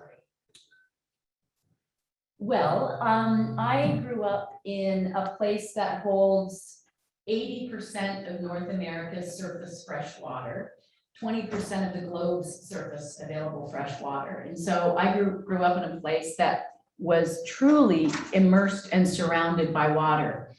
And so I guess I feel like during the course of my life, and that's Northern Ontario, Canada, by the way. If anyone's been up there, there's more water than land, and it's easier to get somewhere in a boat than it is in a car. But what I've watched over the course of my life is I have watched landscapes become less and less and less natural and less resilient. And so I feel like part of the reason that I'm here is because I'm hoping to be able to help bring some of that natural resiliency that natural systems have back to our built landscapes. All right. Well, we got more to follow up on that because I know we've done some work with all of you guys. So what about you, David? How did you get started? So actually, I had previous experience in high school and in college in landscaping, working for a family company up in Reno, Nevada. And, you know, that was just something I did, you know, while I was in college. But, you know, fortunately or unfortunately, you know, when the real estate market crashed in 07, 08, I was laid off. So I went back to work in Reno, Nevada for a little bit until I could, you know, find a new job in Sacramento, which is where I'm from. And, you know, there was an opening at the California Landscape Contractors Association for an admin assistant. So applied, got the job. And I guess I just, you know, kind of had good timing because in 07, 08, they were starting up a water management certification program, you know, with the help of the Irrigation Association and California Urban Water Conservation Council. And, you know, fortunately, you know, that was one of the projects given to me. I took over the, you know, I took over the program. And that was back when, you know, we were teaching people how to do water budgeting on their landscapes using spreadsheets. And, you know, we've evolved to an actual computer program where we, you know, we keep, you know, landscape irrigation budgets for contractors. You know, I work with a lot of contractors that are in the room, companies like, you know, Danny, you know, at Park West, you know, we do a lot of education for them. And we cover the entire state of California. So I'm down here a lot, and I'm working with Metropolitan Water District to promote some of their certification programs that we administer. And, you know, I love what I do. You know, I've been in the industry for almost 15 years now, and, you know, it's been pretty fun. That's good because, you know, I think back, and it's not too far back, but even in early 2000, when I got started in water, things like conservation, water use efficiency, outdoor landscaping, those were not really the cool topics that people talked about when they talked about water. And now, because of the last historic drought and just overall awareness and what we're facing today, your roles and what you do and the benefit that you provide have been elevated, as it should. So I was wondering, in your respective experience over the years in your respective capacity, what are some of the trends that you have seen?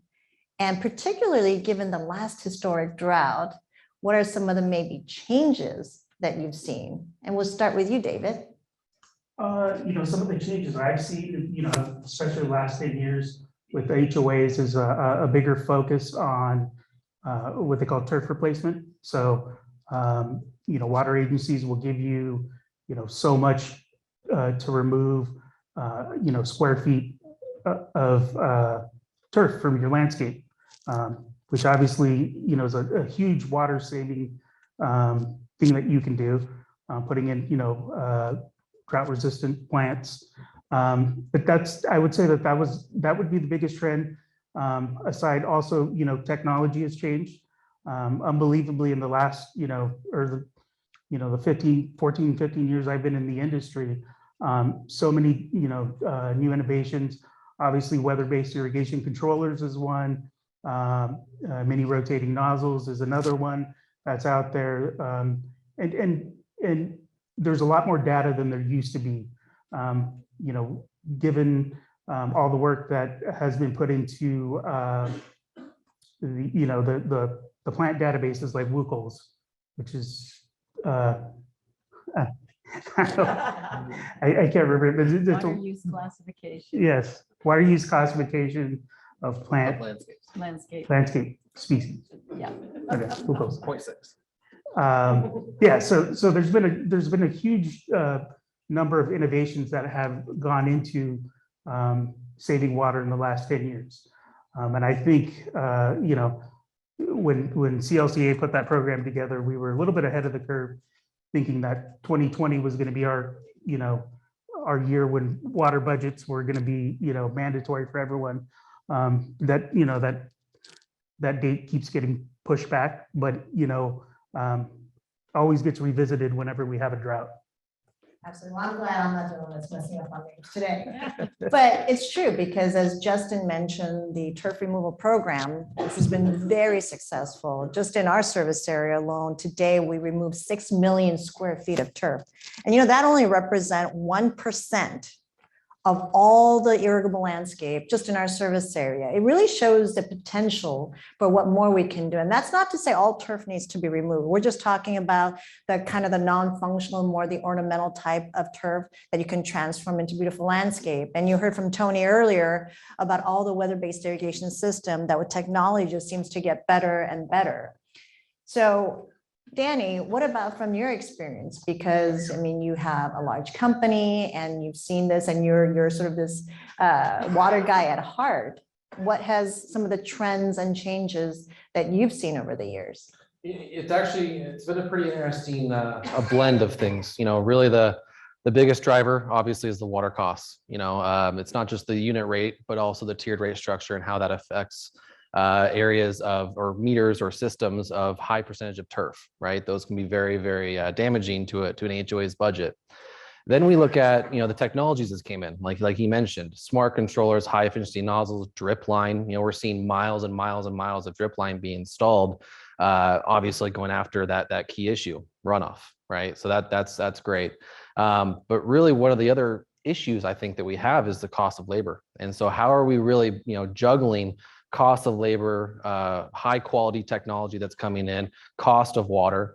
And it's really it's the responsibility of people like us to really navigate the future ahead. Because I think that, this is a new frontier. Water rates are not going to go down. Nothing's going to go down. Gas prices, I don't think are going to go down.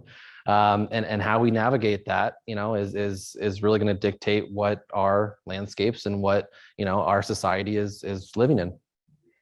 So when you look at the turnout for all of our H2O for HOA events, we've had great response. And in our service there, we have over 300 HOAs. 75% of our customers live in HOAs.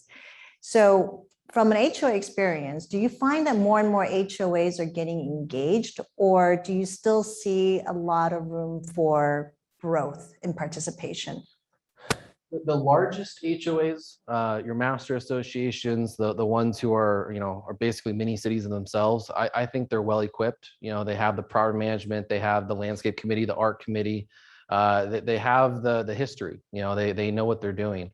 Your smaller organizations, your smaller HOAs, I think are coming around. But I challenge you. Look, I'm the treasurer of my HOA. Kind of walked myself into that one, but proudly, of course. But what is our number one variable expense for an HOA? Water. If you look at the top expenses of a condo association, slurry seal, roofing, water. Single family homes, typically water. The mortgage for the clubhouse is less than the cost of water. So if we can truly manage the water, know what we should be putting out on the landscapes, that's how we're going to manage the books, keep the HOAs dues low, and everyone can still enjoy the landscapes in which they live. And Jody, when people are ready to make that transformation, you're the one that comes and helps them and understand what is possible. And having worked with you with our agency and seen some really interesting programs, and we've done Naturescape, Calscape, and we've seen this really growth in outdoor landscaping and focus on transformation. So from your experience, whether it's an HOA or whether it's just a single family homeowner, what are some of the things that you're seeing from the people who we have to convince that this is the right thing to do? Well, to go back, June, to your earlier question about trends, I've been a member of the Association of Professional Landscape Designers and the American Society of Landscape Architects for about 20 years. And every year they survey their membership, and their membership is asked, what are their customers asking for? And so one thing that has happened over the last 10 years, and this is related to water as a piece of the puzzle, but water is not the whole puzzle. And that if the whole puzzle of a sustainable landscape is addressed, then the water piece starts to fall into place. And the reason I'm saying that is because what landscape architects and designers are finding they're being asked for are sustainable landscapes. And that doesn't mean only technology to solve runoff and overspray and all of that. But it also means, how do we create a landscape that is actually resilient regardless of the irrigation water that comes in? So the biggest questions that they're asked by their clients, and I get asked these questions every day: what kind of plants can we use that have an inverted ET curve, so they don't raise their water in summer, they lower their water in summer? How can we grade our landscape so that we absorb rain instead of washing it run off? How can we prepare our soil to hold rain? So these kinds of things are becoming, I think, much more raised in the awareness of the average person in a way that they maybe weren't 10 years ago. So if someone wanted to find a landscape designer like yourselves, and I mean, we all know Jody, but if someone said, I want to see what I can pick from, where do they go to find people like you? Well, my industry is in a transition because there are conventional landscape people, and the conventional landscape mindset does come from the world of agriculture, and it comes from the world of 18th century gardens of royalty. But the new landscape mentality is coming from the world of restoration and resilience. And so to find people who are able to understand where landscapes are going, not where they were, that's the challenge. So there's really two places that you can look, and there's some very specific questions that you should be asking. So you can look to the American Society of Landscape Architects. You can type your zip code in and someone will come up that has some expertise in your area that is a licensed landscape architect. You can do the same with the American Society of Professional Landscape Designer Association. But it's actually the questions you ask them that are more important than their qualifications. And the questions you should be asking them are, how does our landscape become resilient? How do we become lower water users before we even start talking about irrigation technology? How do we understand how to make plants that grow naturally in our region look beautiful in our landscape? Because we all want beautiful landscapes.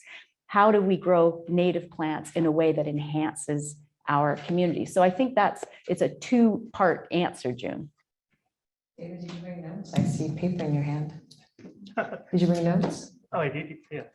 No, that's pretty useless because I'm totally going off script. I did warn you guys. I know. I know, during the prep, I said, I'm just going to go off script. Well, it's because it's really interesting what you guys are saying. And so, David, we've done a lot of training for professional landscapers at our agency. We've done even bilingual training, which has been really popular and very well received. So what are some of the things that are being done to give the tools and the information to the professionals who are in charge of these large areas? And what more training, in your opinion, should or can be done? Yeah, I think what we're trying, organizations like Metropolitan Water District are currently trying to do is invest in education for contractors. throughout the last decade. Education, it can be pricey for certifications in irrigation, and Metropolitan Water District is making an investment in subsidizing that education. So what they're offering, and I know Danny had taken our classes before this. Basically, they're paying for contractors to send their employees to our classes to learn, proper water management, to get certified, become qualified. People that know how to do proper scheduling, know how to use the weather-based irrigation controllers, and it's free. And I don't, that's the only organization that I know of that is subsidizing the education, and it's available pretty much in their water, anywhere in their service area. I come from Sacramento, so we do a lot of stuff in Northern California, and I have a lot of contractors that wish that program was available to them, because it's very costly. Training can be $400 to $500 per person, and the fact that Metropolitan believes in education so much that they're willing to pay for each person to go through, I think is a huge step for Southern California, a huge step for contractors. I have a number of people that are already interested in our classes here in the room. Some people that are already gone through them, and I think that there's availability. I think the message to HOAs is really hire professional contractors, hire people that have been certified, hire people that know how to do water management. So how long is the course and how hard is it? And most importantly, is there a test? There is a test. Yeah, actually, that's funny. I'm actually doing a test at this building, in one of the rooms over here. So, I've got 20 people that are going to be taking the exam, the final exam. We also talk about irrigation auditing, but it's roughly 21 to 25 hours of training that they have to go through. They sit through the classes. So we've been offering them online lately, during pandemic, but we are hoping to get back to doing them in person soon. So that's our plan. And yeah, I would say HOAs look for, qualified, certified people. So how many have gone through the program and been certified? So before this merge with Metropolitan, I got about 130 people. What makes it hard is they have to manage landscape still budget. So, we get people, we lose people. It's not a lifetime certification. You have to do work on an annual basis to keep it. But through, since the partnership with Metropolitan Water District, we had 130 people go through the class in the last year, and roughly we should have about 50 to 60 people that are going to be certified after today. So Danny, when Park West is hiring people, do you look for those kinds of certification, or do you encourage your folks once they're hired to go through that kind of process? Absolutely. We do look at the databases quite regularly, looking for talent.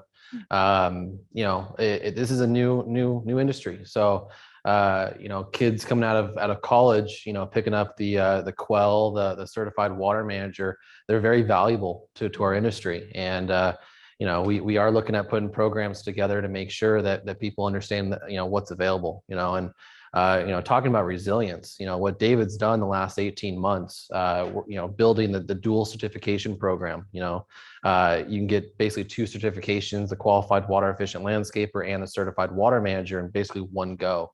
That's really, really helpful. So taking advantage of his programs, really is going to drive the industry in the right direction. So all of our team, we're looking at per role, what requirements must they meet in order to be in that role. So either they come into the role and we give them a certain amount of time, just like any other entity. You have 12 months to get this, you have 18 months to get this. And, Quell, the Quell and the certified water manager is part of that. For my team, the CLIA certified landscape irrigation auditor, very, very big deal. And then because of all the fun that we're having down in San Diego with recycled water, we're getting a lot of people recycled water site supervisor certified. That's kind of the hot topic right now. And I know Orange County and LA has had programs like that before, obviously just to make sure that we're working and managing recycled water systems, not only to Title 22 standards, but obviously making sure that our communities are safe. So as we're gearing up for this mega drought, and again, we talked about this as drought or no drought, but given the tough conditions that we're facing, from your experience, sort of if you could have your wish, like what is the thing that you think would be very helpful to get more people engaged and involved? Because we're still trying to get people convinced that this is the right way to go, and we're making a great deal of progress. And so we have the news and we have these challenges to kind of hopefully further inspire people. But if there was a one thing that you believe, if this happened or if we had that, it would make such a difference in trying to spread the word and get people to be more like Danny, what would that be? I think we need to utilize social media. Unfortunately and fortunately, that is the world that we live in. And I know Metropolitan, as well as our agencies here, are doing their part to push the good word. But I remember Ricky the Raindrop and going to I name dropped, but the Wild Safari Animal Park, in elementary school, and going on those field trips, and that was great. Learning about water, learning about gallons per person per day, and turning the water off while brushing your teeth. I think all those practices are still around. It's only been a few years, I think, that when we go to hotels and we see you're not going to get laundered automatically. You have to ask for it. Put the towel on the floor if it's dirty. I think it's strategies like that through social media that I think will make a big difference. You have the attention of the experts, you have the attention of the utilities, you have the attention of the HOAs, commercial properties. But once your average person is living in water conservation, I think that's when we're going to start making good headway. And name dropping is a good thing. It's a cool thing. But Ricky the Raindrop. I love Ricky the Raindrop. It lasts with you, right? Yep. Well, on social media, it's getting the word out. And I think that everyone can do that on social media. So it's not just Metropolitan or the agencies that you see are supposed to do social media. You all have a phone. I'm sure many of you have Facebook, Instagram, and Nextdoor. So there's nothing like the power of the word when it comes from your own neighbors or people you know. So that is one takeaway that we can all do starting today, is just put on our social media some of the things that we're experiencing and learning, even like the event today. So Jody, if there was one point of frustration that you have that really is the barrier to doing more in terms of what we can do to make outdoor landscaping not just efficient, but aesthetically pleasing, because there is that sort of misconception that, oh, I don't want cactus and I really don't know what to do. And so we've had a lot of struggle trying to really brand the outdoor landscaping transformation. So what are some of the barriers you see as to why it's difficult, whether it's an HOA that's not participating in these programs or even individual homeowners? What are some of the things that we really need to focus on to get us over that barrier? Well, I know in my HOA, by far the highest spending is on landscape, not water. It's actually on land care. So it's actually on what you guys do, not necessarily water. And I would say that the most important thing that we could do is to invest time and energy and information into the people that care for plants, because that's what we're talking about, is how to have beautiful landscapes that are filled with plants, how plants grow, how soil holds water, how we can have a beautiful landscape that is actually based in good horticultural practices. That's really such an important thing that gets missed in these conversations, because if we're trying to have a sustainable irrigation system working in an inherently unsustainable model, then it's always going to be a bit of a slog. But what we need to really do is start to train people in how to care for plants And really, a healthy garden is oftentimes a beautiful garden. A healthy landscape is a beautiful landscape. So I think that training in horticulture, thinking about how to make plants thrive in the climate we have, that's really the key. One of the big misconceptions that I've seen over the last 10 years is people making the assumption when we're talking about drought resiliency or we're talking about water use efficiency, that what we really mean is no water. And that is one of the worst sort of misconceptions that exists. We don't mean cacti, because when we look at a healthy landscape in our region, we see maybe what, 2 species of cacti? Everything else is shrubs and trees and ground cover. So we're not talking about cacti. We're not talking about layering over our landscapes with artificial turf, which is essentially putting more plastic in the world. We're not even talking about taking acres of landscape that is inherently unsustainable because of what we've planted into it and covering it all with irrigation lines that are 18 inches on center. So we really have to go right back to the beginning and start thinking about how can we put the infrastructure in place to make it beautiful and to make it sustainable in our climate. And that's interesting because we have to work with more people to get our minds there. And we've talked about the value of partnership. Clearly, this is an example of that. And David, you talked about the, partners like Metropolitan and other water agencies and what we can do. And I'm sure there's more we can do.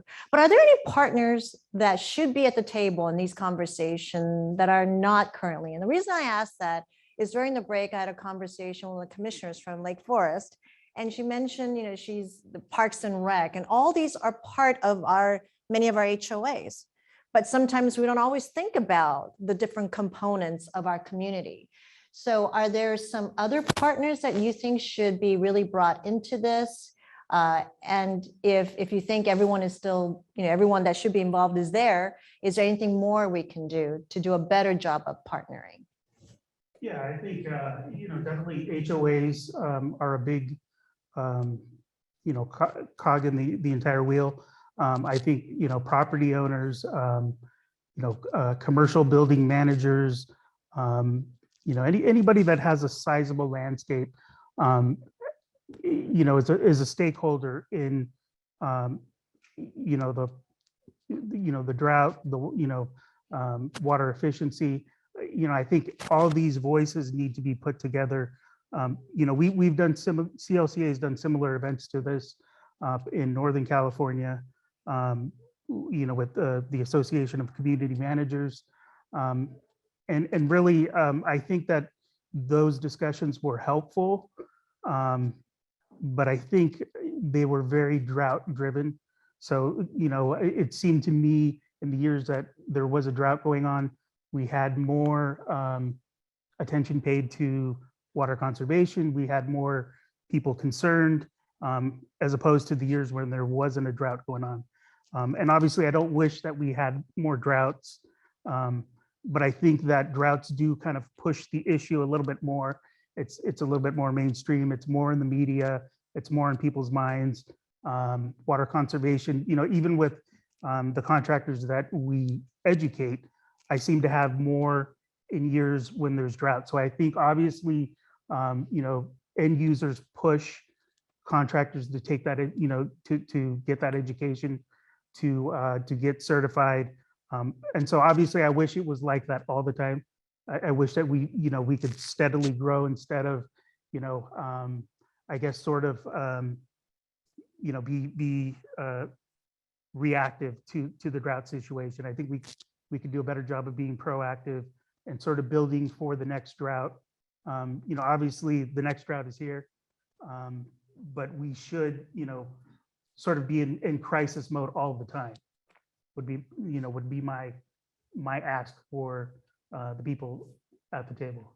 Yeah, crisis is good because it presents a challenge and it allows us to move quicker. Yes, Jody. I want to jump on this one really quick. I know you do. I saw you smile. I was going to write to you.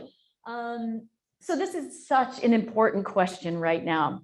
And that is, who needs to be at the table when we're making these decisions? So I am a sustainable sites advanced professional, and that essentially is a third-party verified certification that's run by the Green Building Council. Most of you probably heard of LEED. Well, it's LEED taken outdoors.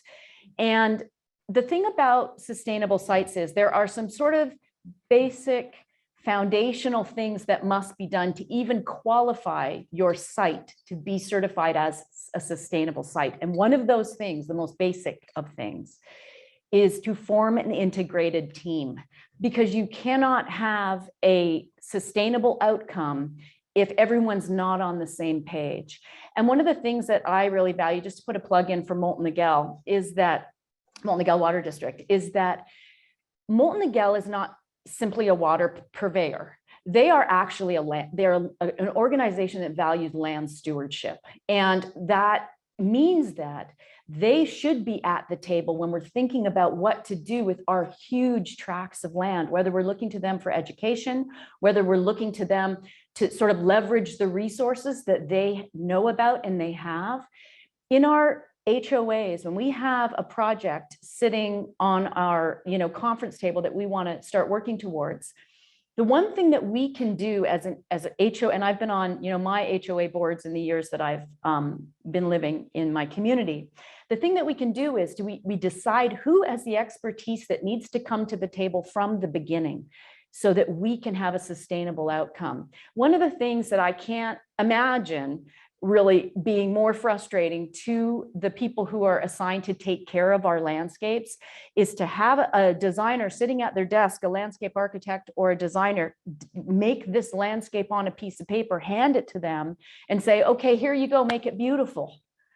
Oh, that's a big ask, because they might have said, had they been at the table, we can't grow these plants, or we can't irrigate them, or they won't fit in this place, or they're going to be so high maintenance that our landscapes are going to be filled with herbicides and fungicides and mowers and blowers and trimmers and noise. So bring everybody to the table who is a stakeholder in your landscape, which includes, by the way, ecosystems and nature. Let them have a voice in your landscape too, because during a drought, the systems most vulnerable to sometimes extinction, but certainly harm, are our natural systems. So that's such a good question. Well, we always welcome plugs and compliments. And I saw Danny, you were nodding the whole time, so that means we hit pretty much all the points. So we have a few minutes left. When you're having fun, time flies by. So I want to see if there's any questions from the audience, because if not, I got several more, but I want to give you all a chance. Don't all raise your hands at once. Oh, there's a brave gentleman. Yes, sir. So for our virtual audience, I want to be able to repeat the question because they can't hear you. And there's no way that I'm going to memorize all the numbers that you did. I can barely get names right. So I'm just going to say that summarization is, when we look at it from the urban community, we're being asked to cut back our water use. We saw that last historic drought. We're being asked to do that again this time, although it's right now voluntary. And yet most of the water usage in California is for agriculture. So how do you reconcile sort of that discrepancy in our mind? We're asked to use less. We're paying a lot of dues for HOAs, a lot of cost of water, yet most of the water is going to ag use, particularly some other crops, particularly you've heard in almonds, how much water it uses. How do we get through these issues? What does the future look like? And I'll kind of take this one a little bit, and I would love your perspectives on it. But so the way that the water is being used in California, it is what it is. A lot of times you have the 19th century laws and ways and rights that are governing how we use water today. Does it actually make the best sense? No, but it's going to take time to change that, not to mention the environmental regulatory constraints, all the stuff that comes with how we convey water, where the water is used. But in California, there are enough water. It's just that's not located where it's needed. At the same time, when we talk about agriculture and having worked in Northern California for 2 years and having a lot of friends who are farmers, including almond farmers, it is the backbone of the California economy. So we do have to think about that and balance that with everything else.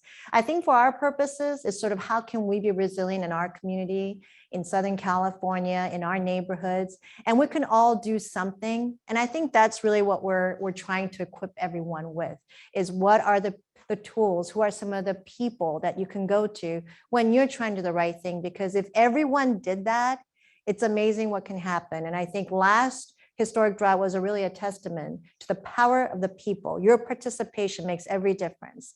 Even though we were faced with a very severe reductions, everyone came through, and we created some really great habits that last us to now and makes us more resilient for this and future conditions. So I think there is both immediate and long-term. There are things that we can all do now, and there are some things that's going to take a while for people to do when working with our partners and legislators and other stakeholders. But I'd be interested in some of your thoughts, because I mean, this is a conversation that's not new to you. And you guys are trying to tell people this is what needs to happen. I'm sure you've heard that response before. So what are some of your thoughts when you get asked that question, or maybe some other tough questions that you've been asked during the course of your career? And start with you, Danny. Yeah, I mean, I've definitely challenged myself to educate myself ultimately outside of the Southern California bubble, and what that actually means with all the development that we're seeing in San Jose, down by the border in San Diego. It's tough. We do have water rights. We have areas that are zoned for ag, and that's a lot of politics. That's a lot of politics that have to be broken down and transition. It's not an overnight fix, but I do agree in some aspects of sustainability and resiliency. And if the math doesn't make sense, it doesn't make sense. But we have to acknowledge the economy. We have to acknowledge the lives disrupted. There's just a lot more moving parts than I think people give it credit for. Now, my staff's giving me 2 fingers. So before they give me the 1 finger, really quickly, we'll go David, and then we'll go Jody. Yeah, I think that gentleman brings up a good point as to another one of the stakeholders that should be involved. Obviously your lawmakers, legislators, but I think I think in general, my response would be, as people, I'm sure June, in urban water, and contractors in general, they always have the biggest targets on their back. They're the most visible out there. Obviously, agriculture is what it is. They're producing stuff for the economy, but we can only really do our part and control our, 15-16% of the water use that we're using. And I think if we're able to kind of succeed, on a small level, that may translate further to maybe the ag, getting on board with water efficiency. Jody. Mine's gonna be a little bit shorter. I would say that, I'm sure Arizona's not really delighted to have junior water rights to California, even though they're, the water reaches them before it reaches us potentially. So I would say I would completely separate out agriculture from what we have to deal with in our urban environment. They have their issues, they're being dealt with them in a different way. Yes, there are problems. Yes, there are, inequalities in their system, but that doesn't mean that because of that, then we shouldn't have any need to conserve here. We should all do our part in our own way, in our own market sector, to try to solve the problem of water overuse and to become more drought resilient. Well, thank you so much for all your perspectives and putting up with my sort of the impromptu questions. But I learned a lot just from listening to all of you, and I like talking with all of you. Maybe we can all hang out sometime. No, not anytime soon. No. And I want to thank all of you for being part of the audience of the questions, and for the virtual audience. All these information will be on all the different agencies' website, and hopefully in the future you'll participate in person or virtually, and tell your friends about it. But certainly want to give a round of applause to our great panelists.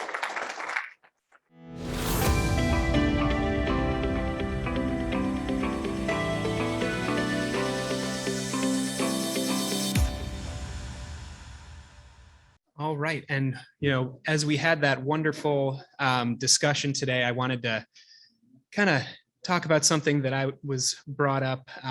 We talked a lot about resilience, or Jody talked a fair amount about resilience and about what we can do. And, in graduate school, I studied resilience. And one thing that you always learn is that resilience is a bottom-up process. It is not a top-down process. So we cannot have resiliency and sustainability being forced upon our communities we as communities have to accept that and take up the mantle. And that's what this H2O for HOAs event is. And that's why it's so great to see this room so full and to have people tuning in virtually to learn about these great topics.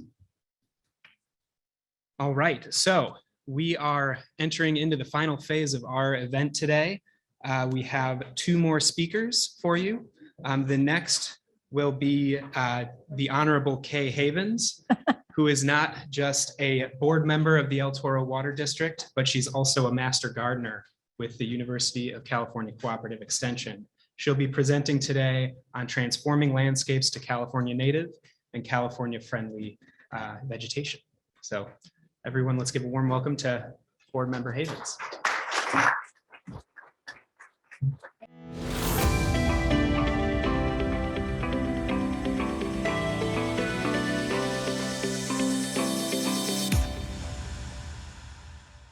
Well, it's wonderful to be here today, and I know it's late in the afternoon, so hopefully I'll be able to synthesize a lot of what you've heard here today. I know what it's like to sit in a room and have it kind of go on and on, but what I'm going to be talking about today is kind of putting it all together. We're talking about transforming Southern California landscapes. And first, a little bit about me, because not too long ago, I was in the Dirty Boots group, designing landscapes, sustainable landscapes for Southern California. So Jody and I keep joking that we should write a book on this together, because it's something everybody needs to know, especially if you're in a decision-making position. Now I'm a director with a water district, and I see the other side of the water delivery and what we're looking at with water delivery in Southern California going forward. So going forward, what do we see? When we look out a couple years, we're not exactly sure, because some of the models aren't what they were before. As we all know, things are changing. Has anybody ever heard of Day Zero before? Day Zero is what happened in South Africa and Western Australia when they were literally coming close to running out of water. So when Jody talks about how everybody needs to do their part, this is a very serious issue moving forward. In water delivery, we like to believe we're going to be 100% of the time, because that's our job. But we have to realize some of these climate models are changing. When we look at annual precipitation where we live, I want you to look at that purple dotted line going right across the middle. That's the average. Do you see any year where we've been on average? No, right? And if you look at what is kind of our most average, we're down in the 8 to 9 inches of rain a year. Now, every now and then we do get these whopper wet years where we have, you know, big rainstorms. We've got our El Nino and our atmospheric rivers that come through. But can we plan on those? What we're hearing is, you know, we really kind of can't. So what we have to plan for are those lower years, and maybe even lower years where there's not water available. And inside our homes, you know, people sometimes get real huffy. It's like, oh, you know, turn the water off when you're brushing your teeth. Most of those behaviors have been baked in already. If you live in Southern California, you know, we live in a little different way. We're water conservation minded most of the time. So we're at the point where we're using 30% more water than we did in 1990, which is terrific. But, you know, there is room for change. And the room for change is in that bottom tier. If you look at how we use our water in households, we're using a lot of water outside the home. And that's where our low-lying fruit is now. So obviously the water wasters, if you're in maintenance in a community, you've got to have policies, you've got to have boards that back you up to go and fix those big problems fast, because that's where a lot of water literally goes down the drain. Evaporation is big. A lot of people don't understand how much water we lose to evaporation. So changing to heads that distribute a larger droplet size is really important. You don't want to be overwatering, and I'll be talking about that quite a lot. as well as non-functional turf, and high demand plants. We have plants that are kind of grandfathered in, were put in the 70s when everybody wanted to look like who knows where, South Florida, that are really not in our own best interests. So some years ago, Santa Monica put together a presentation, a demo where they did 2 identical homes side by side. One was done in the traditional manner and one was done in a more sustainable manner. And you can see by the charts, the amount of water used in a traditional landscape versus a sustainable landscape, as well as the waste. So think about all the dumping that goes along in these landscapes, and manpower. Now, manpower is really important if you've been trying to get, fully staffed. That's a big challenge for a lot of us in HOAs. So if you're a decision maker, where are you going to be putting your money for the next few years in your HOAs? And how are you going to justify that? So the first 3 items, getting your system maintained, that should just be something that you're doing by matter of course. So I've checked that one off for you. You should have upgraded your controller because you know what? This technology is here and it's really very helpful. So get that on your list. And be working on scheduling your pulse timing, getting that water to really percolate into the ground on anything that's not other than dead flat, which is quite a lot of our landscapes. But what's coming up now is changing expectations for your homeowners. And I can feel you all cringing on this one. Getting our homeowners to change, that's like really hard. They want what they want, and they want their green landscapes. So you have to change a little bit at a time, and you have to get some buy-in.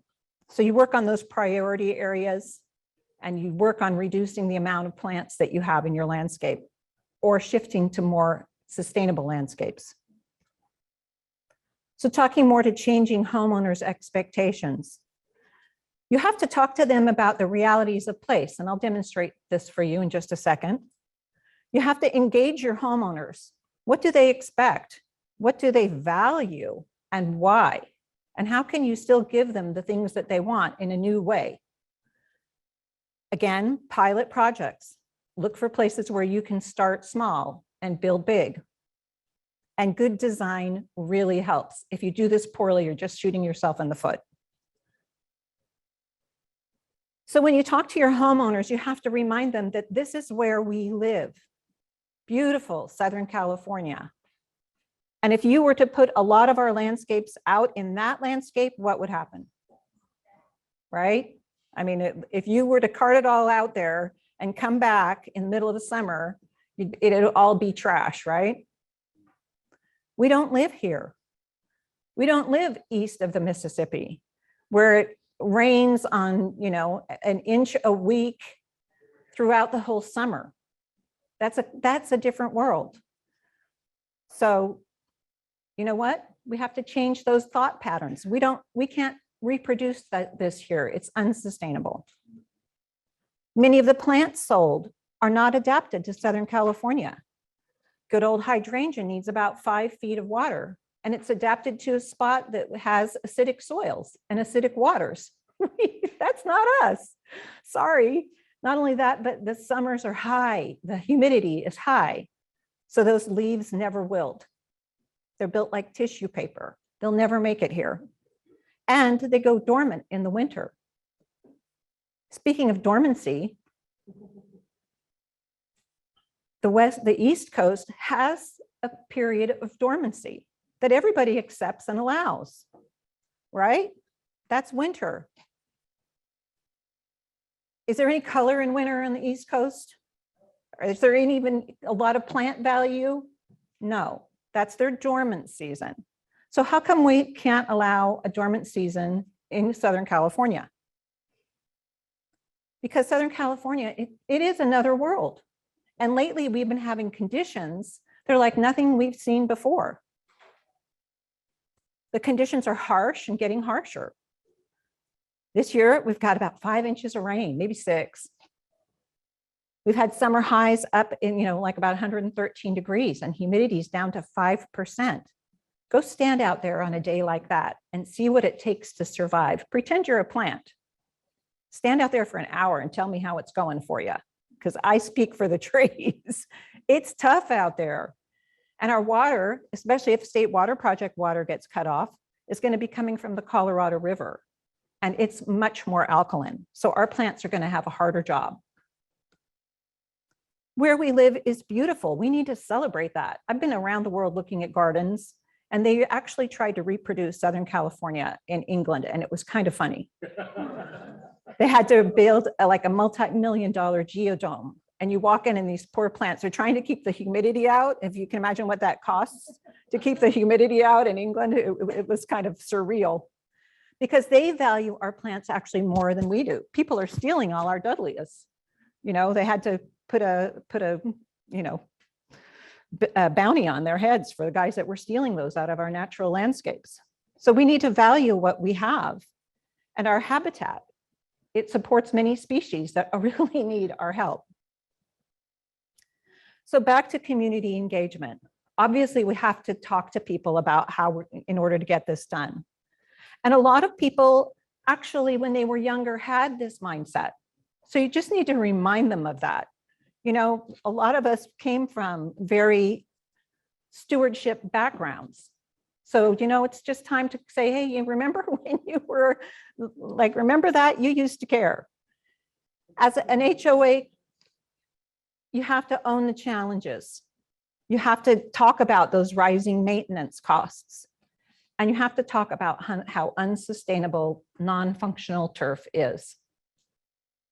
Find your influencers. As June said, you know, there are people in your community that can help you sell this. Build community support. You're not going to get it overnight, but you know what? The drought is actually going to help you. Look for opportunities. And again, design, design, design. In managing community expectations,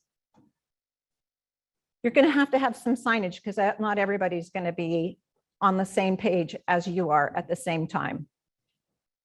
So you're going to have those people that are saying it looks dry. You know, there are people who will say it looks dead. It's not dead, it's dormant. You know, it's the same thing as that winter slide. And when you find things that work in your community, repeat them. Don't think you have to keep reinventing the wheel. So people also want to know, what is this helping? What is this landscape helping in order to get buy-in? So a lot of people do want to help the ecosystem. They want to help the butterflies. They want to help the birds. They want to help the insects that need our help. So tell them what you're going to help. It might be their wallets, and that's a good thing too. So think about what backbone plants are really going to work for you. How are you going to maintain that dieback in a different season? Whether you're going to have some kind of self-sowing plants for bloom later. Now there's a big success story right in our backyard for how this works. And it's called Shady Canyon in Irvine. Some of the most expensive real estate in Southern California, with homes going for $5 to $50 million. Lots of Fortune 500 folks in there. Now, when they started, they decided they were going to use an adaptive landscape approach, and they set a plant palette. You're only allowed to have a small % of turf in your backyard. Yes, they have to see to their fire hazard and their mitigations a couple times a year, but they roll that right into their regular maintenance. The golf course uses warm season Bermuda instead of cool season fescue. And the entire landscape is watered with recycled water. So it can be done. Maybe ask for a tour if you can. And when you drive through the gates, it feels like California. It feels amazing with these huge oak trees. Did you know that oak trees have a couple different kinds of photosynthesis? They're so well adapted that they can actually change the shape of their leaves during the course of the season. And that as they grow, they cultivate a mycorrhizal mat under their roots. During the day, what they do is they make all these sugars in their canopy, and they push it down to their roots during the night to feed this mycorrhizal mat that becomes a giant sponge and can pull water back from hundreds of feet away back into the tree. It's amazingly beautiful. And it only happens in Southern California. So, you know, those oak trees are incredible. They also use plants for security. You can hardly see the prickly pear on the right, which they use as fencing. With additional needs for water, for turf, you've got to really think twice.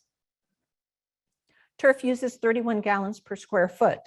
But if you change that choice to ground cover and shrubs and trees, you cut your water use in half. And if you use natives, it becomes minimal. Who knows what hydrozoning is? I expect to see some guys. Jody's got her hands up. We've got somebody here with, okay. Hydrozones are where, when you have an irrigation line, all the plants on that irrigation line use the same amount of water. So you don't have turf trying to grow with low water use plants. So this is something that should be engineered into your system so that you can dial your landscapes up and down as needed. Some trends in urban landscapes, the watershed approach, which we've talked about a couple times, habitat enhancement. This is something that really has legs. People really do want to see the landscape doing more than just sitting there.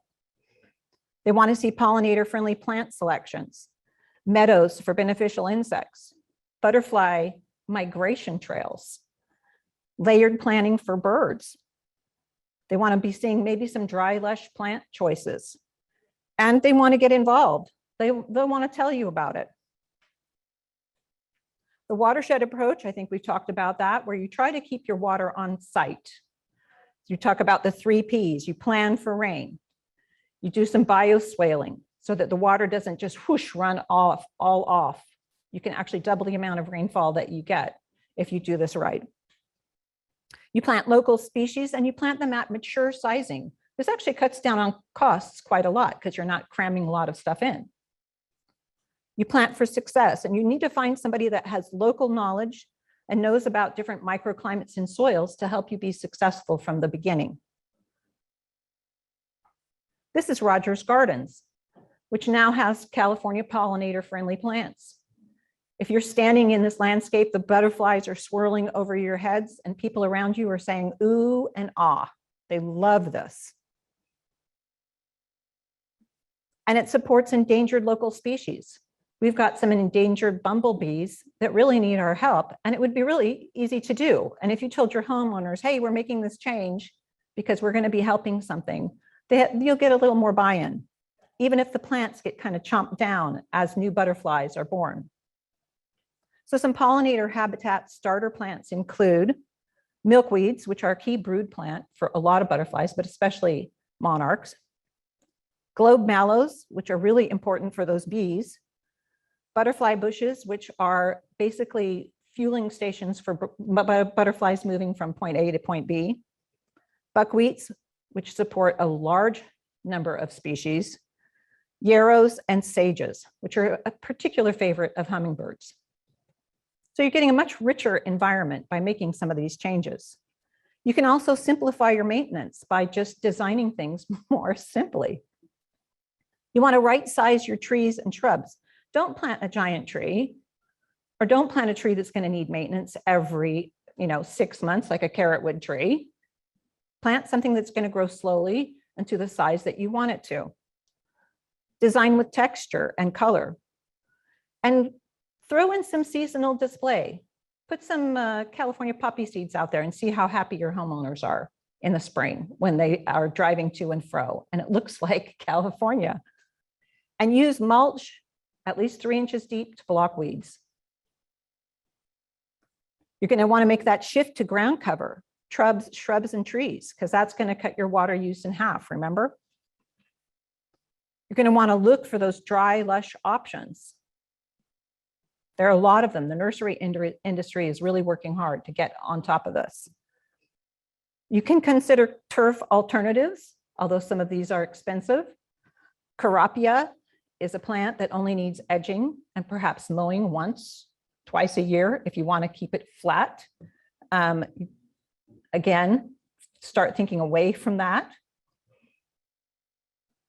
And there is some interesting research being done by the University of California, where they're trying to see how low plants can go. They plant plants using 3 different levels of water. It's a randomized study. They're all given the same amount of minimal care, and they're thrown out in the middle of a field and made to kind of fend for themselves. They have some very tough plants that have come out of that program that use maybe 20% of the water that look darn nice. Remember, your schedule is going to change because you're going to be working a winter wet schedule, not a winter dry schedule like back east. A lot of us already know this. If you're anybody in irrigation knows this already. You're going to be planting in the fall and putting a layer of mulch on, watching things grow during the rainy season. You're going to be celebrating in spring, taking a rest in the summer. Talk about guys who want to take a rest in the summer. It's maintenance guys. And then grooming in late summer and starting the cycle all over again. Now then, the dreaded non-functional turf. There's a real campaign, as you've guessed, to get rid of this, because this is our most wasteful and, as land stewards, least sustainable thing that we do. NASA says that if we were to put all the turf together, turf would be our most grown crop. And the cost to simulate an inch of rain per week is 200 gallons per person per day. That's not sustainable. If you live east of the Mississippi, go ahead. You can have all the turf you want because nature is going to water it for you. Living west of the Mississippi, it should almost be a crime because you're taking water from other sources that really need it. Now, we're not saying get rid of your functional turf, because think of fun, and functional turf should be fun. People should be using it. They should be having fun. Kids should be running around. You should be having your picnics, places where you can go out and, feel like you're out in a wonderful park. But non-functional turf costs you probably about $2 a square foot, and that's an old number in just maintenance costs, coming from gas, machinery, manpower, hauling, fertilizers, and water. So some things you can do when you leave here today is you can evaluate your community for non-functional turf. See how much of it you have. Could be cash in your pocket.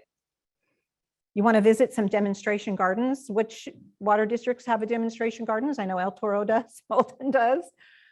Talk to your water agency. Make a plan to engage your community. I know maintenance guys don't want to do this, but talk to your boards. Talk to the decision makers. Say, you know what, we really need to make some changes, and have them work on it for you. And start modeling sustainable gardening in key areas in your hood. And to help you with that, there's the CalScape Nursery Program. It's a regional collaboration to support the growing demand for California natives in the nursery industry. Everybody supports it because it is the right thing to do. Now, the CalScape Nursery Program also has free branding and training for nursery people. It also has a terrific database web page that can help you figure out what kind of plants might suit your site. And since these presentations will be available later, you can pick up these links later. So, and I will be available for questions afterwards. So unless anybody has one that goes, how are we doing for time? Oh, I got time for one. Okay, yes, right here. So her question is about artificial turf. And what do you say to that as an HOA? That's a conversation you need to decide with your board, because as Jody says, that's basically, kind of plastic waste. But there are situations where it does make sense, so long as it's very small. So, kind of figure out amongst your board what you're willing to accept. I don't see a large landscape in artificial. Do something else. No, I was just thinking. Yeah. Yeah, you can make a policy change. That's a good way to do it. And thank you for your attention. Just one question. You can talk to me later. Thank you, everyone.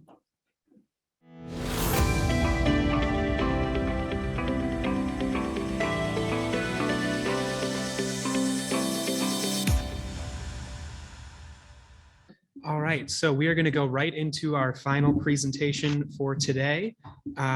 We're going to bring forward Emilio Fuentes of our OC Fire Authority. He is going to give a presentation on vegetation management to reduce wildfire risk. So let's give a warm welcome to Emilio Fuentes. My name is Emilio Fuentes. I'm a fire inspector for the Orange County Fire Authority.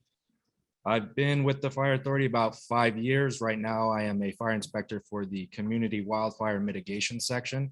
Primarily, our concern is working with and for the citizens that we serve to mitigate impact of wildfires on our communities. A bit of how we do that is primarily through vegetation management. I'm going to get into that, but first I'd like to talk a bit about the trends that we've been seeing. We could skip the slide.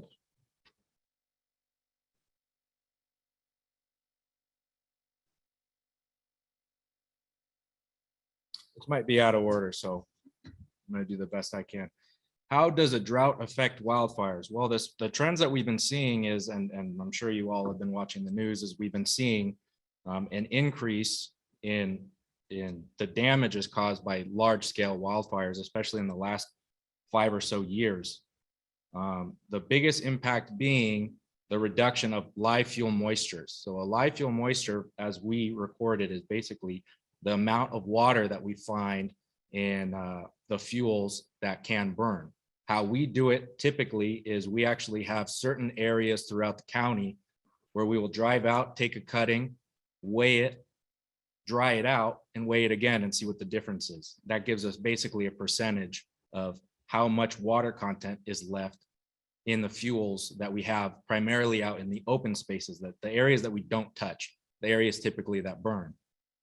So if you can take a look at the graph, what we're seeing is this year is going to be the yellow bar. Now you can see if we have a dry year, our plants that typically have a high peak actually start at a lower point. What does that mean? When we start having our typical seasonal dryness, where we anticipate these plants to dry out, we are getting lower than we normally would like. So you can see that solid dotted black line is what we would consider a critical level of live fuel moisture or lack thereof.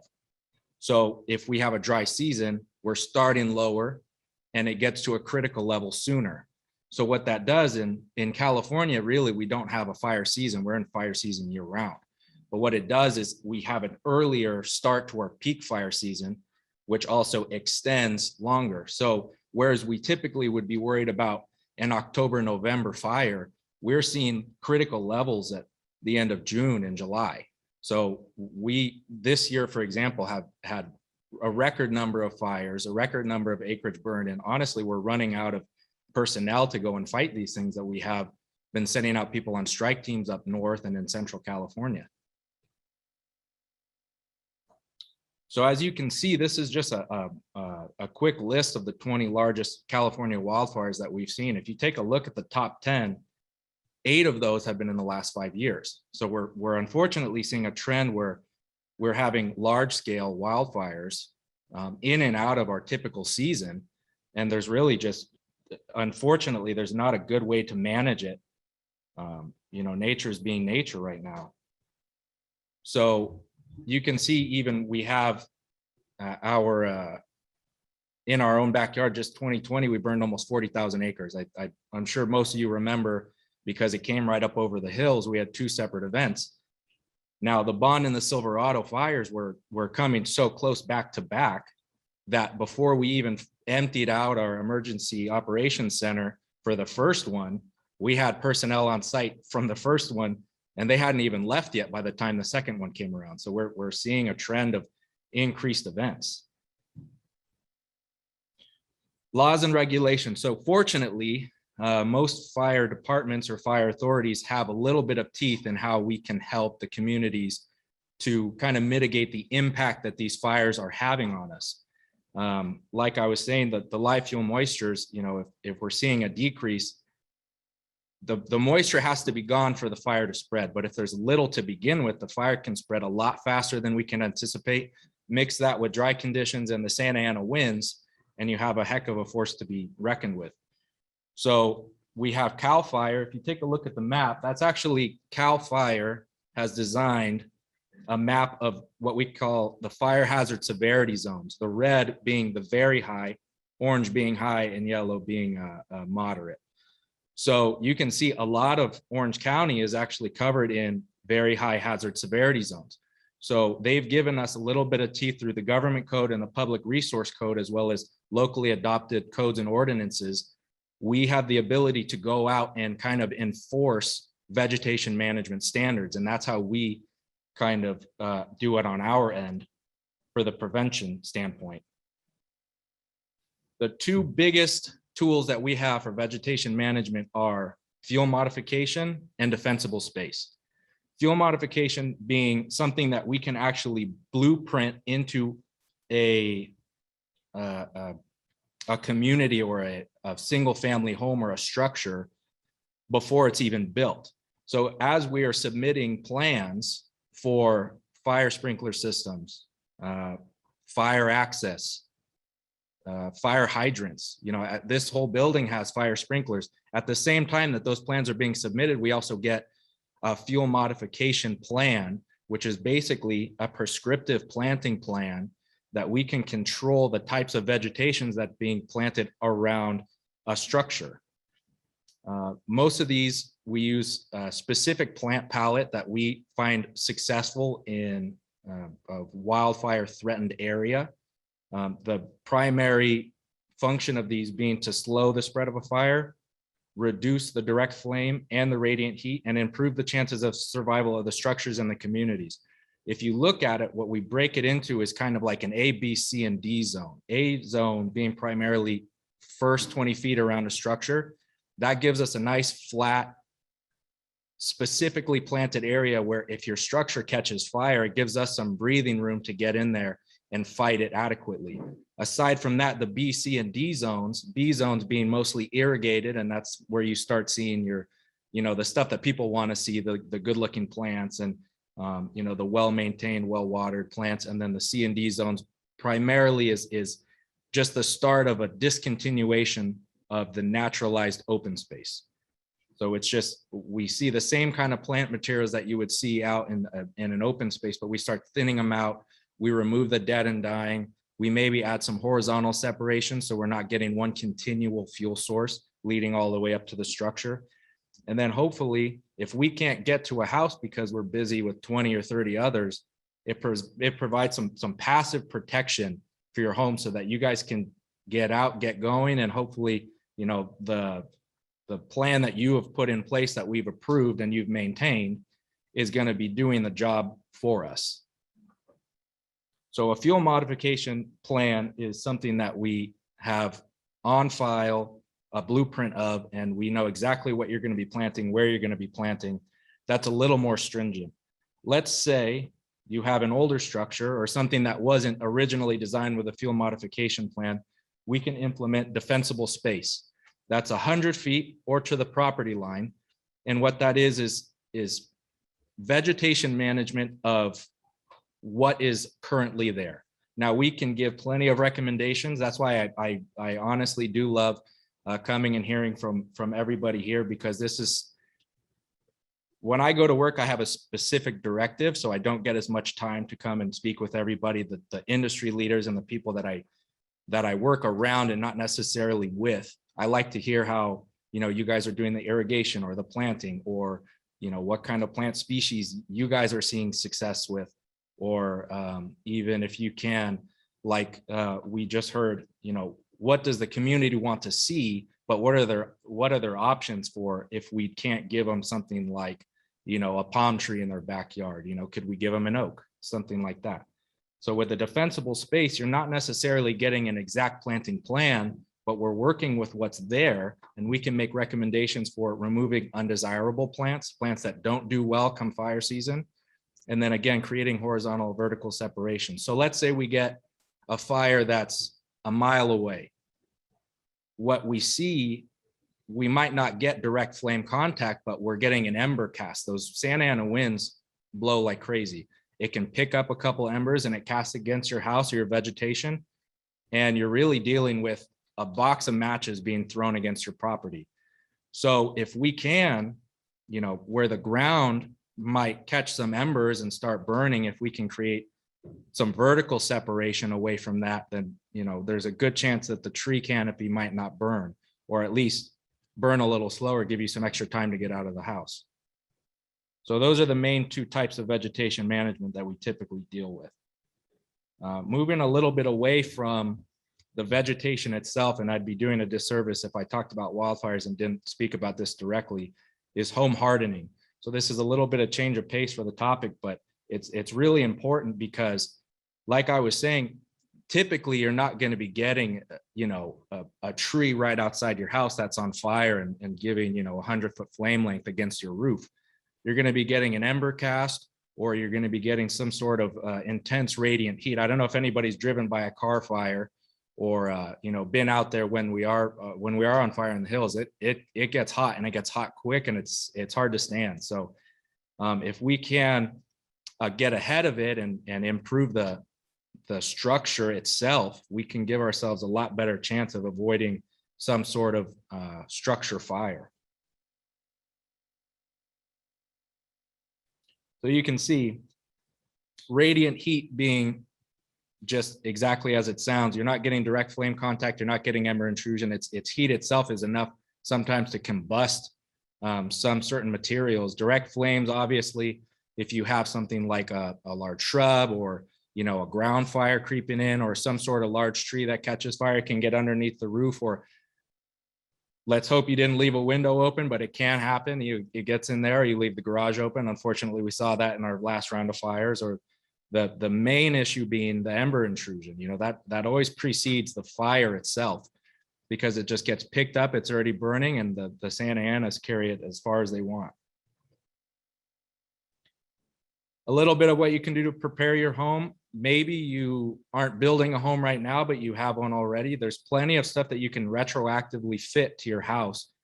Increase the amount of non-combustible sidings, roofs. Go opt for dual pane windows. Make sure one of those layers is tempered. Decks, patio covers. And even if, I know out here we get the sunshine during the summers, and a lot of people have a patio, and then they stick a lot of couches underneath because that's the best way to cool off. But then you get a fire up over the hills, and you forget to pull that couch out from under the patio, but that's what's going to burn if the embers get there first. So just little things that you can do in case, you're in an area like we've seen that where there's a chance that you could be evacuated. This is all stuff that you can do ahead of time to prepare for, the inevitable. So you can see opting for, there we go. So changing your vents, changing your roof when it's time. This isn't stuff that we recommend that you go out and spend $20,000 on right now, but maybe next time you take a look at your patio and it's getting time to maybe replace a deck or something, opt for non-combustible features. Take a look at the state CAL FIRE website. They have plenty of good recommendations of how to upgrade or update certain features of your home. Our website as well, which we're back in the corner. I'd really like if you guys came, if you have any questions afterwards, to stop by, and we have plenty of take home material as well as the website. The home ignition zone is another piece that I really like to focus on. It's just the first 5 feet out from the structure. So if you get an ember cast and it blows up against your stucco siding, probably not going to catch it on fire, right? But if it falls down and you have mulch right up against your house and all the way around, or you have some overgrown shrubs underneath a window, that is something that could catch fire, and given enough time, it could make its way into your home. So non-combustible construction, perhaps on your fencing that you have around your property. These are all good things to just kind of keep in mind next time you're maybe updating something, or you have a little extra money and you want to put it into the house. These are things that we always recommend. And just to drive home this point, if you take a look at this graph, speaking back to that CAL FIRE map where we discussed fire hazard severity zones, the very high, if you take a look, is significantly less impacted based on this data than the moderate and the high. Why is that? It could be because we do a really good job of enforcement on the vegetation around those homes, but also a big issue that we see is people are not prepared for the ember cast. So these homes, perhaps they left their garage open when they left, or they never updated their vents, and it made its way in and it landed on that box where you store your old clothes that you never get to. So these are all things that maybe up front it doesn't seem like such a big deal, but once push comes to shove and it's time to leave, this is stuff that we really like for people to think about, consider ahead of time. That's about it for me. We do offer, and I'd like to make this just a quick point, we do offer an online home assessment tool where you can kind of take your iPhone or take your iPad or walk around your property and take a look, and we have plenty of information. We have we show kind of options that you can use, or it shows you what you have and maybe something that could be a little bit better. That's something that you can walk around for yourself. Or if you feel like maybe you'd like a little bit of a hand, that's something that we offer is myself or another inspector. If you call our office or you make an appointment online, we can actually stop by your house and take a look at your vegetation and take a look at your vents or your eaves or anything else that you maybe feel a little bit uncomfortable with. Maybe you had an experience of an evacuation this past year and you want to see if there's anything you can improve on. Even if you have everything dialed in, we'd love to come and take a look and maybe just see, and perhaps you can show us something that we can take to the next homeowner. We learn just as much as anybody else doing door-to-doors. So we have it, like I said, the booth in the back. All this can be found on ocfa.org, or come take a business card, and if you have any questions, shoot me an email. I'd love to help. Any questions? Yes.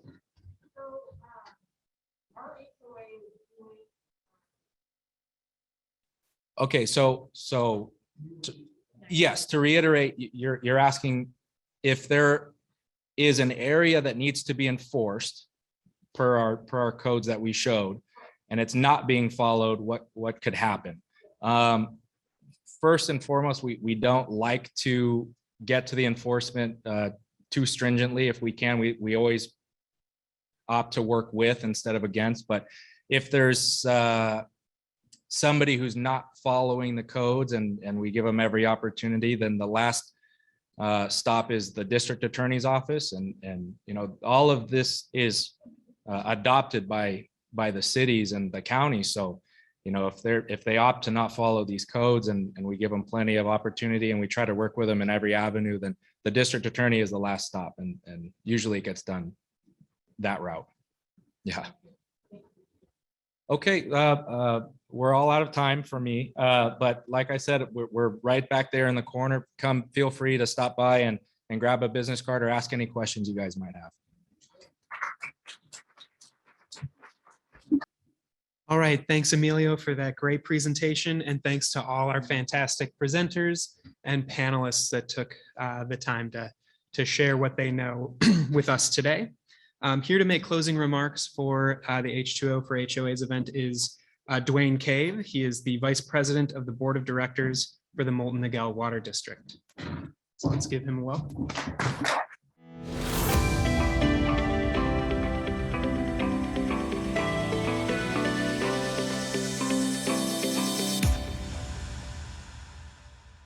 Well, thank you.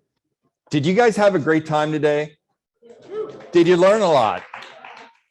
Excellent. That's just what we want to hear. So I'll tell you what, it was an exceptional event, the 5th annual H2O for HOAs, and we're glad that you participated, whether it was in person or online. So thank you very much for being here. And I want to say that on behalf of the board of directors from Molten Niguel, the staff of Molten Niguel, and all of our partners here today. So let's give them all a round of applause.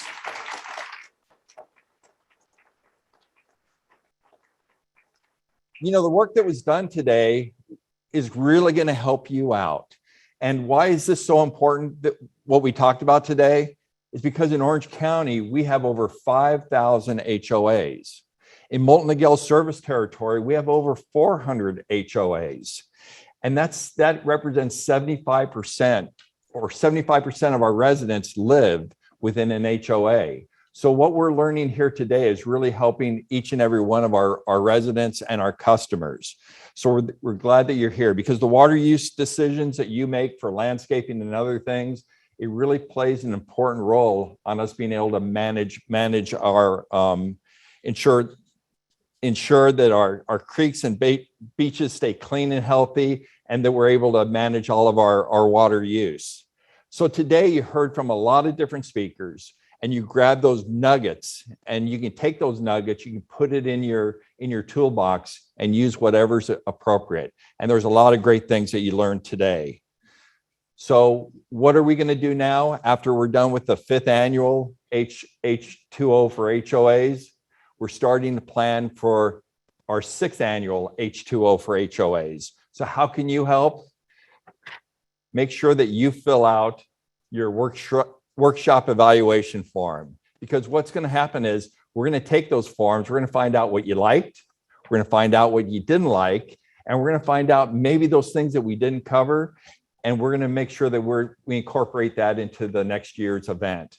So again, I want to thank everyone for being here today. We really appreciate all of your participation. And at this time, we're going to bring our MC back up again, because now's the most important time where you're going to get out your tickets, and we're going to find out who wins some of the opportunity drawings. So get out your tickets, and if we can have our MC back with the tickets. Again, thank you very much.